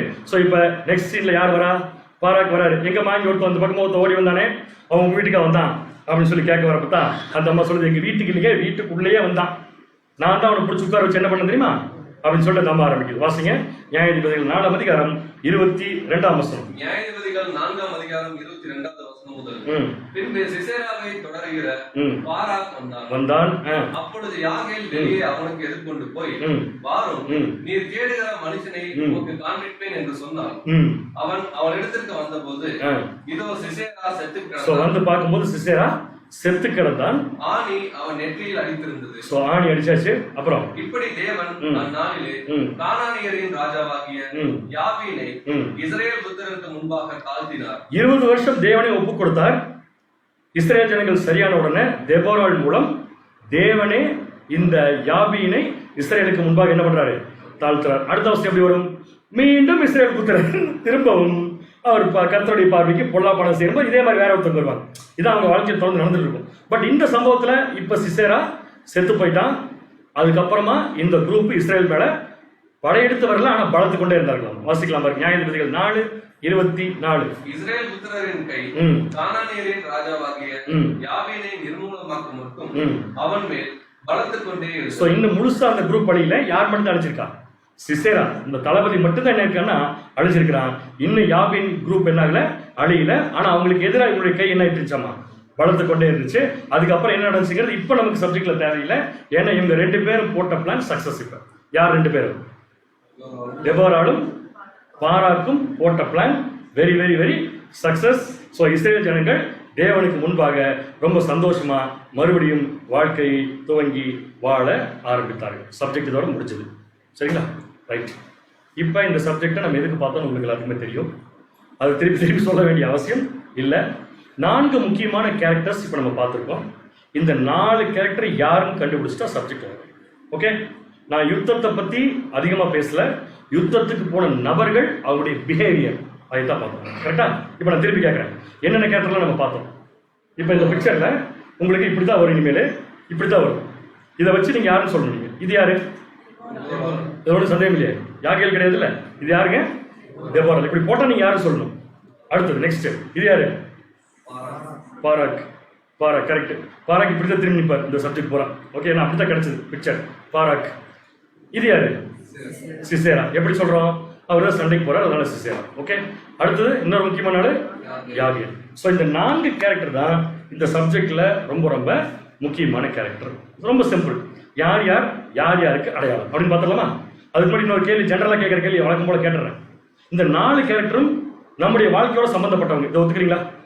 எந்த அடிப்படையில் ஒத்துக்கிறோம்? வசனம் இருக்கு. தேவன் பழைய ஏற்பாட்டில் இஸ்ரேல் ஜனங்கள் வாழ்க்கையில உருவாக்கின ஒவ்வொரு கேரக்டருமே நமக்காக தான். ஆனா ஒவ்வொரு கேரக்டரும் ஒரே மாதிரி இருக்காது, ஒவ்வொரு கேரக்டரும் ஒவ்வொரு மாதிரி இருக்கும். அது எந்த கேரக்டர் நமக்கு சூஸ் பண்ணிருக்கோ தேவன் அதை சூட் பண்ணி பார்க்கணும். அதான் நம்முடைய வேலை. அந்த அடிப்படையில் இப்ப இந்த 4 கேரக்டர் உங்க கண் முன்னாடி வச்சிருக்கேன். இந்த 4 கேரக்டர்ல நம்முடைய கேரக்டரை எதை சூஸ் பண்ணுவீங்க? நாம பழைய ஏற்பாட்டில் இருந்தா இந்த 4 கேரக்டர்ல எதை சூஸ் பண்ணுவோம்? பாராக் அப்படின்னு சொல்லி நம்முடைய அன்பு சார் சொல்லியிருக்காரு. நீங்க மற்றவங்க யாராவது? யாகேல் மாட்டிக்கு போறீங்க. ஓகே, ரைட்டு, 2 சொல்லியாச்சு. அப்புறம் மிச்சம் 2 தான் இருக்குது பாக்கி. இந்த 2 பேர் தான் பாக்கி இங்க இருக்கிறோம். அப்படின்னு பார்த்தீங்கன்னா சகோதரர் சொன்ன மாதிரி பாராக் அப்படிங்கிற ரொம்ப ஒரு நல்ல விஷயம் செஞ்சதுனால அதை நம்ம கம்பேர் பண்ணிக்கிறோம். யாகேலும் ஒரு நல்ல விஷயத்த செஞ்சிருக்காங்க, அதனால நீங்க அதை சூஸ் பண்ணிருக்கீங்க. கரெக்ட். ஸோ தெபோரால் இருக்கிறாங்க. கண்டிப்பா தெபோரால் ஏன் ஒருத்தருமே கம்பேர் பண்ணல இருக்கு? அவர் ரொம்ப அதிகம். நம்ம ஸ்டாண்டர்டோட எல்லாம் தெளிவா தெரியுது பாருங்க. நம்ம ஸ்டாண்டர்டோட ரொம்ப அதிகமாமா தெபோரால், அதனால இருக்கல. ஸோ கண்டிப்பா யாரும் நம்ம கூட கம்பேர் பண்ண மாட்டோம். சிசேராவை கண்டிப்பா கம்பேர் பண்ண போறது இல்ல. சரியான புரிந்து கொள்ளுதல். ஸோ அடுத்த நேரம் எங்க போயிடலாம்னா தெபோரால் யாரை குறிக்கும்? தெபோரால் ஒரு நியாயாதிபதி. கரெக்டா? சிம்பிளா அதுல ஆரம்பிச்சுக்கலாம். தெபோரால் ஒரு நியாயாதிபதி. நியாயாதிபதிங்கிற பொசிஷனுக்கு தேவன் கொண்டு வந்து வைக்கிறாருன்னா அவங்க எவ்வளவு சூப்பரா இருக்கும். அதோட முடிஞ்ச சப்ஜெக்ட், அவ்வளவுதான். நியாயாதிபதிங்கிற ஒரு கேரக்டருக்கு ஒருத்தரை கொண்டு வந்து தேவன் வைக்கிறாருன்னா அவங்களுடைய கேரக்டர் எப்படி இருக்குங்கிறத மட்டும் யோசிச்சு. சரிங்களா? ஸோ நியாயாதிபதிங்கிற வார்த்தையை 2ஆ பிரிங்க. யாருக்கு அது பொருந்துன்னு கண்டுபிடிச்சிடலாம். நியாயாதிபதிங்கிற வார்த்தை 2ஆ பிரிங்க. நியாயத்துக்கு அதிபதி, நியாயத்துக்கு அதிபதி. நம்மளாம் நியாயத்துக்கு நம்ம அதிபதி கிடையாது. நியாயத்துக்கு நம்ம நியாயத்துக்கு கீழ்ப்படிந்தவர்கள், அடிபணிந்தவர்கள். அதான் கரெக்ட். அடிபணி ட்ரை பண்ணிட்டு இருக்கோம் கூட சொல்லலாம் சில பேர். ஆனா நியாயத்தை எல்லாம் முடிச்சுட்டு அதுக்கு அதிபதியாக கேரக்டர் யாருக்கு இருக்குன்னு பாத்தீங்கன்னா பழைய ஏற்பாட்டில் தெபோராளுக்கு இருந்துச்சு. இப்ப வரைக்கும் அந்த கேரக்டர் யாருக்கு மட்டும் தான் பொருதுன்னு பாத்தீங்கன்னா நம்முடைய ஆண்டவராகிய இயேசு கிறிஸ்து. அப்ப நியாயத்துக்கு அதிபதி கிட்ட நியாயம் எக்கச்சக்கமா இருக்கும். அவர் செய்யற நியாயத்தை ஒருத்தர் கூட தப்பு கண்டுபிடிக்கவே முடியாது. இப்ப மட்டும் இல்ல, 1000 ஆண்டு அரசாட்சி வரைக்கும் அப்படித்தான். வாசிக்கலாம். ஏசாயா 11ஆம் அதிகாரம் 4ஆம் வசனம். ஏசாயா 11ஆம் அதிகாரம் வசனம் 4 முதல். நீதியின்படி ஏழைகளை நியாயம் விசாரித்து, ஏழைகளை நியாயம் விசாரி, நீதியின்படி, அதனாலதான் நியாயாதிபதி. நியாயம் விசாரித்து யதார்த்தத்தின்படி பூமியில் உள்ள சிறுமையானவர்களுக்கு தீர்ப்பு செய்து பூமியை தமது வாக்கின் கோலால் அடித்து, பூமியை தம்முடைய வாக்கின் கோலால் அடிக்க வேண்டிய இடத்துல அடிக்கணும், அரவணைக்க வேண்டிய இடத்துல அரவணைக்கணும். இதான் நம்முடைய ஆண்டவராகிய இயேசு கிறிஸ்துவின் கிளியரான ஒரு மோட்டிவ். சோ பழைய சிஸ்டத்தை அடிச்சு உடைக்கிறார், ஜனங்களை ரட்சிப்புக்குள்ள கொண்டு வரார். அதுதான் நியாயாதிபதி. தமது வாயின் சுவாசத்தால் துன்மார்க்கரை சங்கரிப்பார், துன்மார்க்கரை சங்கரிப்பார். அடுத்தது நீதி அவருக்கு அரைக்கட்டும், சத்தியம் அவருக்கு இடைக்கட்சியுமாய் இருக்கும். சத்தியம் அவருக்கு என்னவா இருக்கும்? இடைக்கட்சியுமா. இதுக்கெல்லாம் நம்ம விளக்கம் ஏற்கனவே 1000 years சப்ஜெக்ட்ல நம்ம பார்த்துட்டோம், அதனால வேண்டியதில்லை. அப்ப இயேசு கிறிஸ்து ஒரு நியாயாதிபதி, அவர் நியாயத்துக்கு அதிபதி. உலகத்துல பிறந்த எல்லா ஜனங்களுடைய நியாயத்துக்கும் அவர் தான் அதிபதி, இன்க்ளூடிங் 1000 years. அதே மாதிரி ஒரு கேரக்டர் இருந்துச்சு பழைய ஏற்பாட்டுல, தெபோராள். அவங்க இஸ்ரேல் ஜனங்களுக்கு என்ன வந்தாங்க? நியாயாதிபதி. அப்ப நியாயம் செய்யக்கூடியவங்க தான் நியாயாதிபதியா இருக்க முடியும். நியாயம் செய்கிறவங்களுக்கு தேவன் ஒரு சிங்காசனம் கொடுக்கிறாரு, அதுதான் அதிபதி. அதே மாதிரிதான் நம்முடைய ஆண்டவராகிய இயேசு கிறிஸ்து உட்கார்ந்து அரசாட்சி செய்ய போற சிங்காசனம் கூட எப்படித்தான் இருக்காமா? சங்கீதம் 89:14. சங்கீதம் 89:14 வசனம். நீதியும் நியாயமும் உங்களுடைய சிங்காசனத்தின் ஆதாரம். உங்க சிங்காசனமே இது 2 தான் நிக்குது. ஒன்னு நீதி, இன்னொன்னு நியாயம். அப்ப சிங்காசனம் நிக்கணும்னா நீதியும் நிக்கணும், நியாயமும் நிக்கணும். யார் நிக்க வைக்கணும்? நியாயத்தை யார் செய்யறாங்களோ அவங்க எடுத்து நிக்க வைக்கணும். அப்படி நிக்க வைக்கிறதா யார் சொல்லி பாத்தீங்கன்னா நம்முடைய ஆண்டவராகிய இயேசு கிறிஸ்து. சோ இந்த சப்ஜெக்ட்ல ஒரு பாயிண்ட் கிளியர், எந்த டிபேட்டும் இல்லாம கிளியர். ஒரு பாயிண்ட், எந்த விதமான கான்ட்ரடிக்டரி இல்லாம ஒரே ஒரு பாயிண்ட் கிளியர். தெபோரால் ஈக்குவல் டு நம்முடைய ஆண்டவராகிய இயேசு கிறிஸ்து. கிளியரா? தெபோரால் ஈக்குவல் டு நம்முடைய ஆண்டவராகிய இயேசு கிறிஸ்து. இப்ப இந்த சப்ஜெக்ட் நம்ம ஏன் பார்க்கிறோம்னா தேவனுடைய பிள்ளைகளை ஒருத்தன் ஒடுக்கிட்டு இருக்கான். தேவனுடைய பிள்ளைகளை ஒருத்தன் என்ன பண்ணிருக்கான்? அதனால சப்ஜெக்ட் பார்க்கணும், இல்லாட்டி பார்க்க மாட்டோமே. அப்ப இயேசு கிறிஸ்துவின் வாழ்க்கையில் எத்தனையோ சம்பவங்கள் நடந்திருக்கு. இப்ப இந்த சப்ஜெக்ட் நம்ம ஏன் பார்க்கிறோம்னா இப்ப கூட தேவனுடைய பிள்ளைகளை ஒருத்தன் ஒடுக்கிட்டு இருக்கான். அவன் யாரு? சிசேரா. நிழல்ல சிசேரா இப்ப யாரும் நம்ம இன்னும் என்ன பண்ணல, கண்டுபிடிக்கல. ஆனா ஒரு விஷயம் கிளியர், ஆல்வேஸ் சிசேரா தேவனுடைய பிள்ளைகளுக்கு ஆப்போசிட். ஞாபகம், சரிங்களா? சிசேரா யாரை குறிக்கிறான்னு கண்டுபிடிக்கிறதுக்கு முன்னாடி இப்ப நம்ம யாரை கண்டுபிடிக்கணும் தெரியுமா? பாராக் யாரை குறிக்கிறான்னு கண்டுபிடிக்கணும். ஏன்னா தெபோராள் கூப்பிட்டது சிசேராவை இல்ல, தெபோராள் கூப்பிட்டது யாருன்னு சொல்லி பாத்தீங்கன்னா பாராக். அப்போ பாராக் யாரை அடையாளப்படுத்துகிறார்? இப்பதான் சப்ஜெக்டுடைய முக்கியமான கட்டம். இந்த கட்டம் ஒரு முக்கியமான கட்டமா இருக்கிறதுனால தெளிவா பதில் சொல்லுங்க. நான் நிறைய இண்டிகேஷன்ஸ் கொடுத்துட்டேன். பாராக் யாரை அடையாளப்படுத்துகிறார் அப்படின்னு கண்டுபிடிக்கும். ஓகே. ஆனா பாராக் யார் கூப்பிட்டு தான் வந்தார்? தெபோராள் யாரை குறிக்கும்? ஆண்டவராகிய இயேசு கிறிஸ்து. இப்ப இயேசு கிறிஸ்து கூப்பிட்டு பாராக் கிட்ட சொல்றாங்க, நீ யுத்தத்துக்கு போ. யாருக்கு அகேன்ஸ்டா? யாருக்கு அகேன்ஸ்டா? சிஸ்டர். உடனே இவர் என்ன சொன்னாரு? போயிட்டு வர, நீங்க கொஞ்சம் வெயிட் பண்ணுங்க, நீங்க உட்காந்து ரெஸ்ட் எடுங்க, நான் போயிட்டு வரேன்னு சொன்னாரு. அவர் சொன்ன வார்த்தையை வாசிக்கலாம். இதை வச்சுதான் இப்ப நம்ம பாராக் யாருன்னு கண்டுபிடிக்கும். மறுபடியும் வாசிங்க இந்த வசனத்தை. நியாயாதிபதிகள் 4ஆம் அதிகாரம் 8வது வசனம். அதற்கு பாராக், நீ என்னோட கூட வந்தால் போவேன். நீங்க என் கூட வந்தா நான் போவேன். யாரை பார்த்து சொல்ற மாதிரி இருக்கு? யாரோ ஒரு குரூப், அதான் பாராக் எக்ஸ் அப்படிங்கிற நபர். இன்னைக்கு அந்த எக்ஸ் யாருன்னு தெரியல. அந்த எக்ஸ் இயேசு கிறிஸ்து பார்த்து என்ன சொல்றாங்கன்னா, நான் போறேன், நீங்க சொல்ற வேலையை சேர்த்து நான் போறேன், ஆனா ஒரு கண்டிஷன், நீங்க வந்தா தான் போவேன், நீங்க வரலைன்னா போக மாட்டேன், நீங்க வரலைன்னா போக மாட்டேன், நீங்க வரலைன்னா போக மாட்டேன் அப்படின்னு ஒருத்தர் சொல்றாருன்னா என்ன நான் அப்பவே கேட்டேன். இப்ப நிழல்ல இந்த விஷயத்த பாராக் தெபோரால் கிட்ட சொன்னதுக்கு காரணம் என்ன? அவங்ககிட்ட எக்கச்சக்கமான படைபலம் இருக்கு. யார்கிட்ட? இவர் யாரை எதிர்த்து போறாரோ அவர்கிட்ட என்னென்ன இருக்குன்னு பாத்தீங்கன்னா 20 வருஷமா இஸ்ரேல் ஜனங்கள் என்ன பண்ணிருக்கான்? ஒடுக்கிட்டு இருக்கான். அது மட்டும் இல்ல, பயங்கரமான பலசாலி.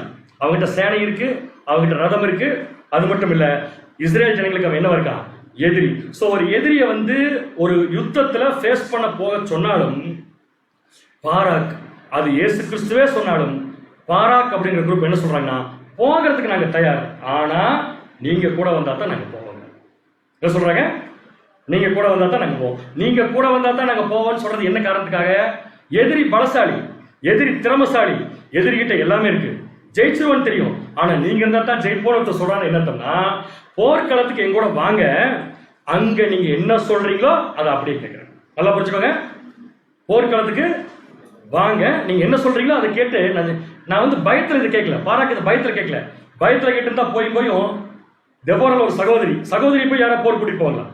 அப்ப ஏன் வர சொல்லி சொல்றாங்க அப்படின்னு சொல்லி பாத்தீங்கன்னா, இந்த இடத்துல முக்கியமான பாயிண்ட் கைடன்ஸ் கேட்கறதுக்காக. யாருடைய கைடன்ஸ் கேட்க போறாங்க? கைடன்ஸ் பாராக் தெபோரால். அப்படின்னு என்ன அர்த்தம்? போர் கூட்டிட்டு போயாச்சுன்னா நீங்க சொல்றத மட்டும் தான் கேட்பேன். கரெக்டா? இப்ப தெபோரால் யாருக்கு முன்னடையாளம்? இயேசு கிறிஸ்து. இப்ப சொல்லுங்க, இயேசு கிறிஸ்து சொல்றத மட்டும் கேட்டு நடக்கிறது யாரு? அவங்கதான் பாராக். சபைன்னா யாரு? நம்ம எல்லாரும் நெஞ்சு மேல கை வச்சுக்கோங்க. ஒரு நிமிஷம் வச்சிட்டீங்களா? இப்ப பதில் சொல்லுங்க. நாங்க இயேசு கிறிஸ்து சொல்றத மட்டும் தான் கேட்கிறோம் அப்படின்னு சொல்ற மட்டும் நெஞ்சு மேல கை வச்சுக்கோங்க. அப்ப நாமன் சொல்ற பதில் சரியான பதில் அல்ல. நாமன் சொல்ற பதில் சரியான பதில் அல்ல. அப்படின்னா யார் இயேசு கிறிஸ்து சொல்றத மட்டும் கேட்பாங்க? சப்ஜெக்ட் நமக்கு. சரியான பாயிண்ட் தான். எது இயேசு கிறிஸ்து சொல்றத மட்டும் கேட்குனா நம்முடைய புது சிருஷ்டி. அதனாலதான் புதுசா தேவன் உருவாக்குறார். எதுக்குன்னா இயேசு கிறிஸ்துக்குள்ளதான் நம்ம இருக்கணுங்கிறதுக்காக. வாசிக்கலாம் பாருங்க, எபேசியர் 2ஆம் அதிகாரம் 10ஆம் வசனம். எபேசியர் 2ஆம் அதிகாரம் 10வது வசனம். ஏனெனில் நற்கிரியைகளை செய்கிறதற்கு நாம் கிறிஸ்து இயேசுவுக்குள் சிருஷ்டிக்க. இந்த நாம்ங்கிறது யாரு? நம்மளா? நாம்ங்கிறது நம்முடைய புது சிருஷ்டி, கிறிஸ்து இயேசுவுக்குள் சிருஷ்டிக்கப்பட்டு. நான் ஒரு கேள்வி கேட்குமா? நம்முடைய புது சிருஷ்டிக்கு என்ன பேரு? இயேசு கிறிஸ்து. வேற பதிலே கிடையாது. கிறிஸ்து என்ற கருவுதான் புது சிருஷ்டி. புரியுதா உங்களுக்கு? அப்ப இயேசு கிறிஸ்து கூடவே வச்சிட்டு இருக்கிறது யாருன்னு பாத்தீங்கன்னா நாமல்ல, நம்முடைய புது சிருஷ்டி. புரியுதா உங்களுக்கு? புது சிருஷ்டி யார் சொல்றதை மட்டும் தான் கேட்கும், நம்முடைய ஆண்டவராகிய இயேசு கிறிஸ்து. அப்ப பாராக் கரெக்டா கம்பேர் ஆவாரு பாத்தீங்கன்னா நம்முடைய புதிய மனுஷன் வச்சுக்கலாமா? சோ நம்முடைய புதிய மனுஷன் தான் யாருன்னு சொல்லி பாத்தீங்கன்னா இந்த சப்ஜெக்ட்ல பாராக். சோ 2 கேரக்டர் கண்டுபிடிச்சிட்டோமா? 1 தெபோரால் யாருக்கு அடையாளம்? நம்முடைய ஆண்டவராகிய இயேசு கிறிஸ்து. 2வது பாராக் யாருக்கு அடையாளம்? நம்முடைய புது சிருஷ்டி. அடுத்த கேள்வி புது சிருஷ்டி எதுக்கு இயேசு கிறிஸ்து சொல்றத மட்டும் கேட்கணும்? அப்படிதான் கேட்குங்கிறது அடுத்த விஷயம். ஏன்? ஒய்? எதுக்காக ஒரு புது சிருஷ்டிக்கு இயேசு கிறிஸ்துடைய கைடன்ஸ் வேணும்னு கேட்கறேன் நான்.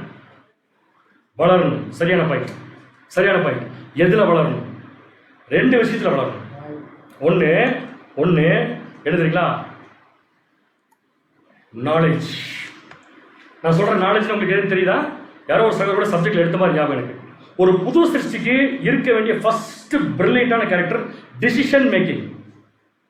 எந்த இடத்துல எப்படி முடிவெடுக்கணும்னு கரெக்டா தெரியும். அது எங்க இருந்தாலும் சரி, அந்த முடிவெடுக்கிற விஷயம் தான் நாலேஜ். நம்ம என்ன நினைச்சுக்கிறோம் தெரியுமா? இந்த உலகத்துல ஒருத்தர் பயங்கரமா படிச்சிருக்காருன்னு வச்சுக்கோங்களேன். பயங்கரமான பெரிய பெரிய படிப்பெல்லாம் படிச்சிருக்காரு. அவர் உலகம் எப்படி பார்க்கும்? பயங்கரமா பார்க்கும். கரெக்ட் நீங்க சொல்றது, பயங்கரமா பார்க்கும். அவர் ரொம்ப படிச்சவருங்க அப்படின்னு சொல்லுவாங்க. ஒரு காலத்துல படிச்சவர்னாலே பயங்கரமா சொல்லுவாங்க. அந்த காலத்துல இருந்து இந்த காலம் வரைக்கும் அப்படித்தான். மனுஷனுக்குன்னு ஒரு லிமிட் இருக்கு. அந்த லிமிட் வரைக்கும் படிச்சவனை பயங்கர மதிப்பு கொடுப்பாங்க. ஆனா தேவன் அப்படி படிச்சவங்க எல்லாத்த காட்டிலும் நம்முடைய நாலேஜ் தான் பெருசுங்கிறத தேவன் ப்ரூவ் பண்றாரு. இன்னும் புரியுற மாதிரி சொல்ல போனா, புது சிருஷ்டிக்கு இந்த உலகத்தில் இருக்கிற எல்லா மனிதர்களுடைய நாலேஜை விட அதிகமான நாலேஜ் தேவை. கரெக்டா இல்லையா? திருப்பி சொல்றமா கொஸ்டின். நம்முடைய புது சிருஷ்டிக்கு இந்த உலக மனிதர்கள் எப்பேற்பட்ட திறமைசாலியா இருந்தாலும் சரி, ராக்கெட்டே விட்டாலும் சரிங்க, அந்த திறமையோட அந்த நாலேஜோட நமக்கு அதிகமான நாலேஜ் தேவைன்னு நான் சொல்றேன். கரெக்டா இல்லையா சொல்றது? எதுக்கு எதுக்கு எதுக்கு அந்த நாலேஜ்? அந்த நாலேஜ் இல்லாம போறதுனாலதான் புது சிருஷ்டியை தெரியாம கொண்டுறோம், நம்ம அழிச்சிடறோம். புது சிருஷ்டியை வாழ வைப்பதற்கு கண்டிப்பா தேவை நாலேஜ். அந்த நாலேஜ் உலக மனிதர்கள் நாலேஜோட பல மடங்கு பெருசா. வாசிக்கலாம் பாருங்க. 1 கொரிந்தியர் 1ஆம் அதிகாரம் 25ஆம் வசனம். 1 கொரிந்தியர் 1ஆம் அதிகாரம் 25வது வசனம். இந்தபடி தேவனுடைய பைத்தியம். நீங்க என்ன நினைச்சுக்கூடாது தெரியுமா? தேவனுடைய பைத்தியம் பண்ணணும், பைத்தியத்துக்குலாம் நீங்க போயிடக்கூடாது. ஒரு லோ கிரேட் அப்படின்னு வச்சுக்கலாம். மற்ற மனிதர்களோட நாலேஜ்ல கம்மியா இருக்கிறவங்க அப்படின்னு வச்சுக்கலாமா? தேவனுடைய நாலேஜ் கம்மியான நாலேஜ் வச்சுக்கலாம். தேவனுடைய கம்மியான நாலேஜ் இருக்கிறவங்க உலகத்தில் இருக்கிற அதிகமான நாலேஜோட பிரில்லியன்ட் ஆகணும். வாசிக்கலாம் பாருங்க. இந்தபடி தேவனுடைய பைத்தியம் எனப்படுவது மனுஷனுடைய ஞானத்திலும் அதிக ஞானமாய் இருக்கிறது. மனுஷர் யார் அப்படின்னு பார்த்தா உலக ஜனங்கள். தேவனுடைய பைத்தியங்கிறது யாரு? புது சிருஷ்டியை வச்சுக்கலாம். சோ புது சிருஷ்டிய ஒரு சின்ன நாலேஜ் கூட உலகத்தில் இருக்கிற பெரிய பெரிய மனிதர்களுடைய நாலேஜோட எப்படி இருக்கணுமா? பெட்டரா இருக்கு. இப்ப உங்களுக்கு ஏன் நான் சொல்றது புரியுதா? இந்த நாலேஜ் புது சிருஷ்டிக்கு இல்லாம போறதுனாலதான் எந்த இடத்துல எப்படி பிஹேவ் பண்றதுன்னு தெரியறது இல்ல. எந்த இடத்துல எப்படி பிஹேவ் பண்றதுன்னு தெரியறது இல்ல. எந்த இடத்துல எப்படி பிஹேவ் பண்ணுங்கிற நாலேஜ் கொடுக்கறதே யாருன்னு பார்த்தீங்கன்னா இயேசு கிறிஸ்து தான். அப்ப புது சிருஷ்டி யாரோட கனெக்ஷன் பண்ணிக்கணும்? எப்பவுமே நம்முடைய ஆண்டவராகிய இயேசு கிறிஸ்து. பாராட்டு சொன்ன மாதிரி, நீங்க போனா நான் வருவேன், நீங்க போலேன்னா நான் என்ன பண்ண மாட்டேன், போக மாட்டேன். சிம்பிளா முடிச்சிட்டாரு. அந்த மாதிரி இயேசு கிறிஸ்துவோட இருக்கணும். தேவனுடைய பைத்தியம் எனப்படுவது மனுஷனுடைய ஞானத்திலும் அதிக ஞானமா இருக்கிறது. தேவனுடைய பலவீனம், மனுஷனுக்கு ஒரு பலவீனம் இருக்குல்ல, தேவனுடைய பலவீனம், தேவன் பலவீனமா இருக்கான்னு எடுத்துக்க முடியாது. தேவனுடைய பிள்ளைகள் பலவீனமா இருக்கான்னு எடுத்துக்க முடியாது. லோயஸ்ட் கிரேட் அப்படின்னு வச்சுக்கலாம். தேவனுடைய பிள்ளைகள்ல லோயஸ்ட் கிரேட்ல இருக்கவங்க கூட மனுஷனுடைய பலத்துல அவங்க எப்படி, அவங்க பலம் எப்படி இருக்கும்? அதிக பலம். புரிஞ்சவங்களுக்கு? அப்ப இயேசு கிறிஸ்துடைய கைடன்ஸ் ஒரு புது சிருஷ்டிக்கு ஏன் தேவைன்னா நாலேஜ். நாலேஜ் ஏன் தேவைன்னா புது சிருஷ்டிய வச்சுக்கிறதுக்கே நாலேஜ் கண்டிப்பா தேவை. அதான் சகோதரி கரெக்டா சொன்னாங்க, புது சிருஷ்டிய வளர வைக்கிறதுக்கு. அப்ப தேவனுடைய ஞானம் நமக்கு எங்க இருந்து கிடைக்கும்? தேவனுடைய ஞானம் நமக்கு எங்க இருந்து கிடைக்கும்னு சொல்லி கேட்கிறேன். அதுதான் நம்முடைய ஆண்டவராகிய இயேசு கிறிஸ்து. வாசிக்கலாம். 1 கொரிந்தியர் 1ஆம் அதிகாரம் 31ஆம் வசனம் வாசிங்க. 1 கொரிந்தியர் 1ஆம் அதிகாரம் 31வது வசனம். அவரே தேவனால் நமக்கு ஞானமும். அவரே யாரு? நம்முடைய ஆண்டவராகிய இயேசு கிறிஸ்துவே நமக்கு தேவனால் என்ன இருக்காரு? ஞானமும் நீதியும் பரிசுத்தமும் மீட்பும் வரணும். இப்ப நமக்கு ஞானம் என்ன? யார் நம்ம கூட இருக்கணும்? நம்முடைய ஆண்டவராகிய இயேசு கிறிஸ்து. ஏன்னா அவர் தான் நமக்கு என்ன இருக்காரு? ஞானமா இருக்காரு. அப்ப அவர் நமக்கு ஞானமா இருக்கணும்னா நாம எங்க இருக்கணும்? அவருக்குள்ள இருக்கணும். அதான் சரியான பாயிண்ட். அதனாலதான் அப்போஸ்தலன் பவுல் சொன்னாரு 2 கொரிந்தியர் 5:17. 2 கொரிந்தியர் 5ஆம் அதிகாரம் 17ஆம் வசனம். இப்படி இருக்க ஒருவன் கிறிஸ்துவுக்குள் இருந்தால் புது சிருஷ்டியா இருக்கிறான். இப்ப உங்களுக்கு கேள்வி, ஒருவன் புது சிருஷ்டியா இருக்கிற அவன் எங்கே இருக்க வேண்டும் அப்படின்னு என்ன? கிறிஸ்துவுக்குள் இருக்கிறதுனா கிறிஸ்துவுடைய ஞானத்தை வாங்கிட்டு இருக்கிறது. ஒருவன் கிறிஸ்துவுக்குள் இருந்தால் அவன் புது சிருஷ்டியா இருக்கிறான். பழசெல்லாம் என்ன இருக்க? பழசெல்லாம் என்ன ஆயிரும்? ஒழிச்சு போயிரு. சோ கேள்வி என்னன்னா, பாராக் தெபோரால் சொல்றதை கேட்டு தான் நடந்தாங்க.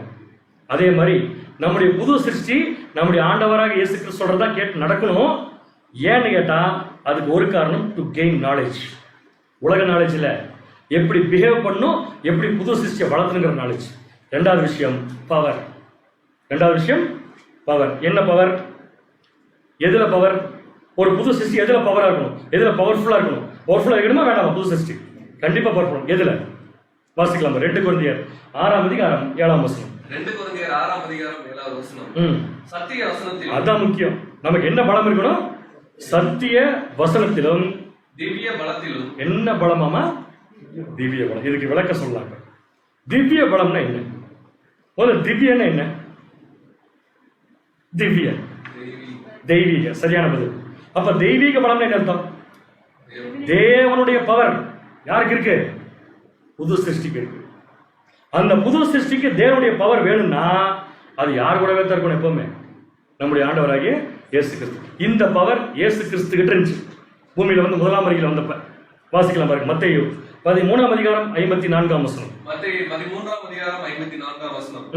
தாம் வளர்ந்த ஊரிலே வந்து அவர்களுடைய ஜெப ஆலயத்திலே அவர்களுக்கு உபதேசம் பண்ணினார். யாரை பத்தி பேசப்பட்டு கொண்டிருக்க வசனம்? நம்முடைய ஆண்டவராக இயேசு கிறிஸ்து முதலாம் வருகையில் வந்தப்ப உபதேசம் பண்றதை பத்தி சொல்லப்பட்ட வசனம். அப்படி உபதேசம் பண்ணும்போது அவர்கள் ஆச்சரியப்பட்டு, அவருடைய உபதேசத்தை கேட்ட ஜனங்கள் என்ன பண்றாங்க? இப்ப ஆச்சரியப்பட்டு, இவனுக்கு இந்த ஞானமும் பலத்த செய்கைகளும் எப்படி வந்தது, எப்படி வந்துச்சு அப்படின்னு கேக்குறாங்க. அப்ப பலத்த செய்கைகள் இவருக்குள்ள எப்படி வந்துச்சுன்னா தேவனுடைய பவர். ஞாபகம் வச்சுக்கோங்க. அப்ப இயேசு கிறிஸ்து இந்த பூமியில இருந்தப்ப நாலேஜும் இருந்துச்சு, பவரும் இருந்துச்சு. இப்ப இயேசு கிறிஸ்து நமக்குள்ள இருக்கிறப்ப அந்த புது சிருஷ்டிக்கு ரெண்டு வேணுமா வேண்டாமா? எதுக்கு? இயேசு கிறிஸ்து பூமியில் இருந்த மாதிரி இருக்கணும்னா நம்முடைய புது சிருஷ்டிக்கு நாலேஜ் வேணும், பவர் வேணும். இந்த ரெண்டு வேணும்னா நாம எங்க இருக்கணும்? கிறிஸ்துவுக்குள் இருக்கணும். புரியுதா உங்களுக்கு? சோ பாராக் யார்? பாராக் யார்? புது சிருஷ்டி. அப்படின்னா பாராக் எதிர்த்து சண்டை போட போற சிசேரா யார்? இது ரொம்ப கஷ்டமான கேள்வியா? பாராக் எதிர்த்து சண்டை போட போற சிசேரா யார்? அதுக்கு தான் இந்த பவரே. யாருது? யாருது? சாத்தான். பழைய மனுஷன். சரியான பதில். சரியான பதில் என்னங்க? பழைய மனுஷன். இப்ப பழைய மனுஷன் கிட்ட என்னென்ன ஆயுதம் இருக்கு? 900 இருப்புறதும், அப்புறம் சேனை இருக்கு, அப்புறம் போர்ல பயிற்சி இருக்கு, 20 வருஷமா மத்தவங்க அடிச்சே பழக்கம் இருக்கு. ரொம்ப நாளா மத்தவங்க அடிக்கிற பழக்கம் தான் இருக்கு அவனுக்கு. கரெக்டா? ஆனா புது சிருஷ்டி சண்டை போட போகுது. சண்டை யுத்தத்துக்கு போகுது. அது ரூல். ஏன்னா இயேசு கிறிஸ்து போட்ட ரூல் அது. நீ சண்டை போட்டு தான் ஆகணும். ஏன்னா தெபோரா தான் கூப்பிட்டு சொன்னாங்க போங்கட்டு. போகுது. இப்ப புது சிருஷ்டி இப்பேற்பட்ட பலசாலை ஜெயிக்கிறதுக்கு அவரு கூட என்ன இருக்கு? புறாவா? தெபோரால் இருக்காங்க. அப்படின்னு என்ன அர்த்தம்? யார் இருக்க கூட? நம்முடைய ஆண்டவராக இயேசு. இப்ப புரியுதா எதுக்காக பாராக் நீங்க வந்தா தான் போவேன்னு சொன்னாரு? புரியுதா உங்களுக்கு? நீங்க இருந்தா தான் இந்த புது சிருஷ்டியால பாராக் அப்படிங்கிற பழைய மனுஷன் என்ன பண்ண முடியும்? ஜெயிக்க முடியும். வாசிக்கலாம். எபேசியர் இதுதான் அப்போஸ்தலன் பவுல் சொல்றாரு. எபேசியர் 4ஆம் அதிகாரம் 21ஆம் வசனம் 22ஆம் வசனம். எபேசியர் 4ஆம் அதிகாரம் வசனம் 21 முதல். இயேசுவின் இடத்தில் உள்ள சத்தியத்தின்படியே. எதன்படியே? இயேசு கிறிஸ்துவில் உள்ள சத்தியத்தின்படியே நீங்கள் அவரிடத்தில் கேட்டறிந்து அவரால் போதிக்கப்பட்டீர்களே. அவர்கிட்ட கேட்டறிந்தீங்க, அவரால் போதிக்கப்பட்டீங்க. எதுக்கு? எப்படி சிசேராவை ஜெயிக்கிறது? அவர் கூட வச்சுட்டு இருக்கிறோம்ல, ஜெயிச்சிடலாம் கண்டிப்பா. கேள்விப்பட்டீர்கள், போதிக்கப்பட்டீர்கள். அந்தபடி அவர் உங்களுக்கு என்ன சொல்லி கொடுத்தாருன்னா சிசேராவை எப்படி அழிக்கிறது சொல்லி கொடுத்திருக்காரு. வாசிங்க. அந்தபடி முந்தின நடக்கை யாருடையது? பழைய மனுஷனோடது. அந்த பழைய மனுஷனுடைய மோசம்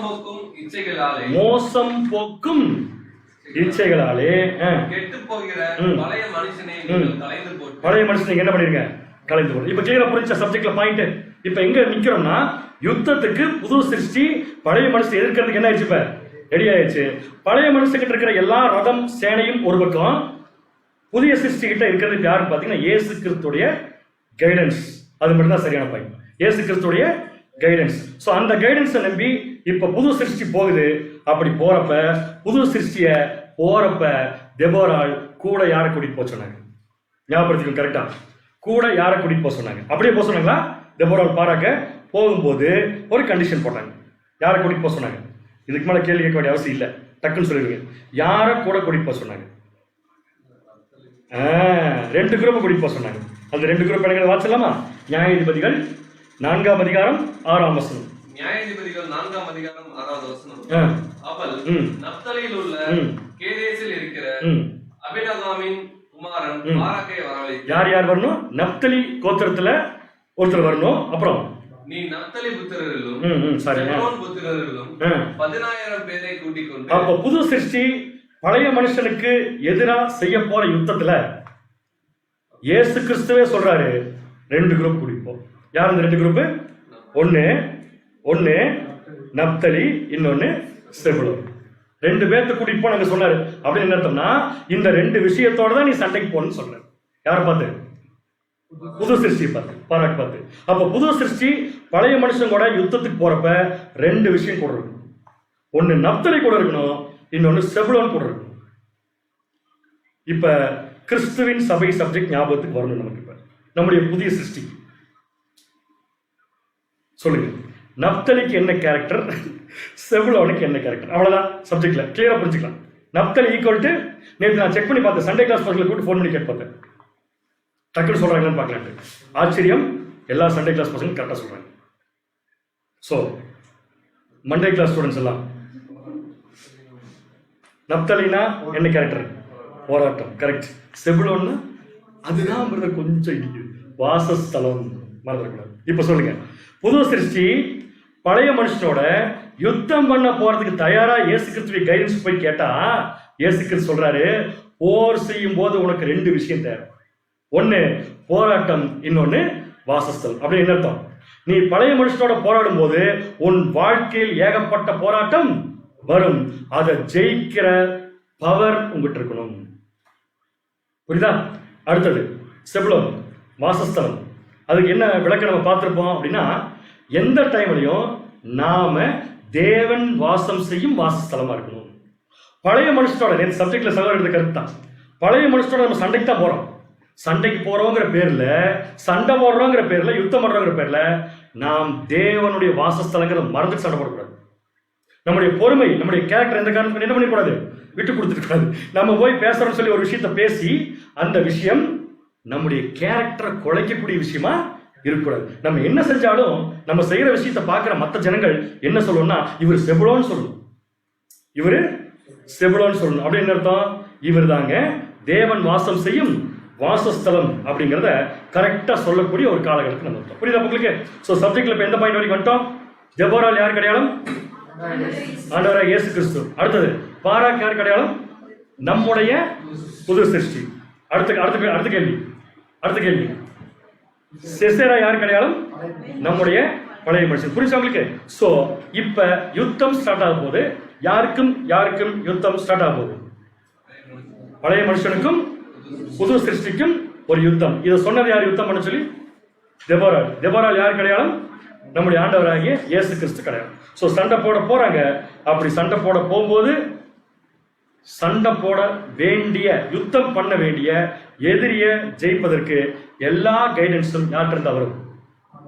ஆண்டவராகிய இயேசு கிறிஸ்து. புது சிருஷ்டிக்கு ஆண்டவராக இயேசு கிறிஸ்து இருந்து வருது. இப்ப இயேசு கிறிஸ்து நம்மளை என்ன செய்ய சொல்றாருன்னா, நீங்க உங்க பழைய மனுஷனை ஜெயிக்கணுமா? சப்ஜெக்ட் யாரும் தப்பா புரிஞ்சுக்காதீங்க. நான் என்னுடைய பழைய மனுஷன் ஜெயிக்கணும், அதான் யுத்தம். நான் இன்னொரு சகோதரனுடைய பழைய மனுஷன் ஜெயிக்கிறது யுத்தம் கிடையாது. புரியுதா? சோ அப்படி ஜெயிக்கிறதுக்கு என்ன செய்யணும் சொல்லி பார்ப்போம்.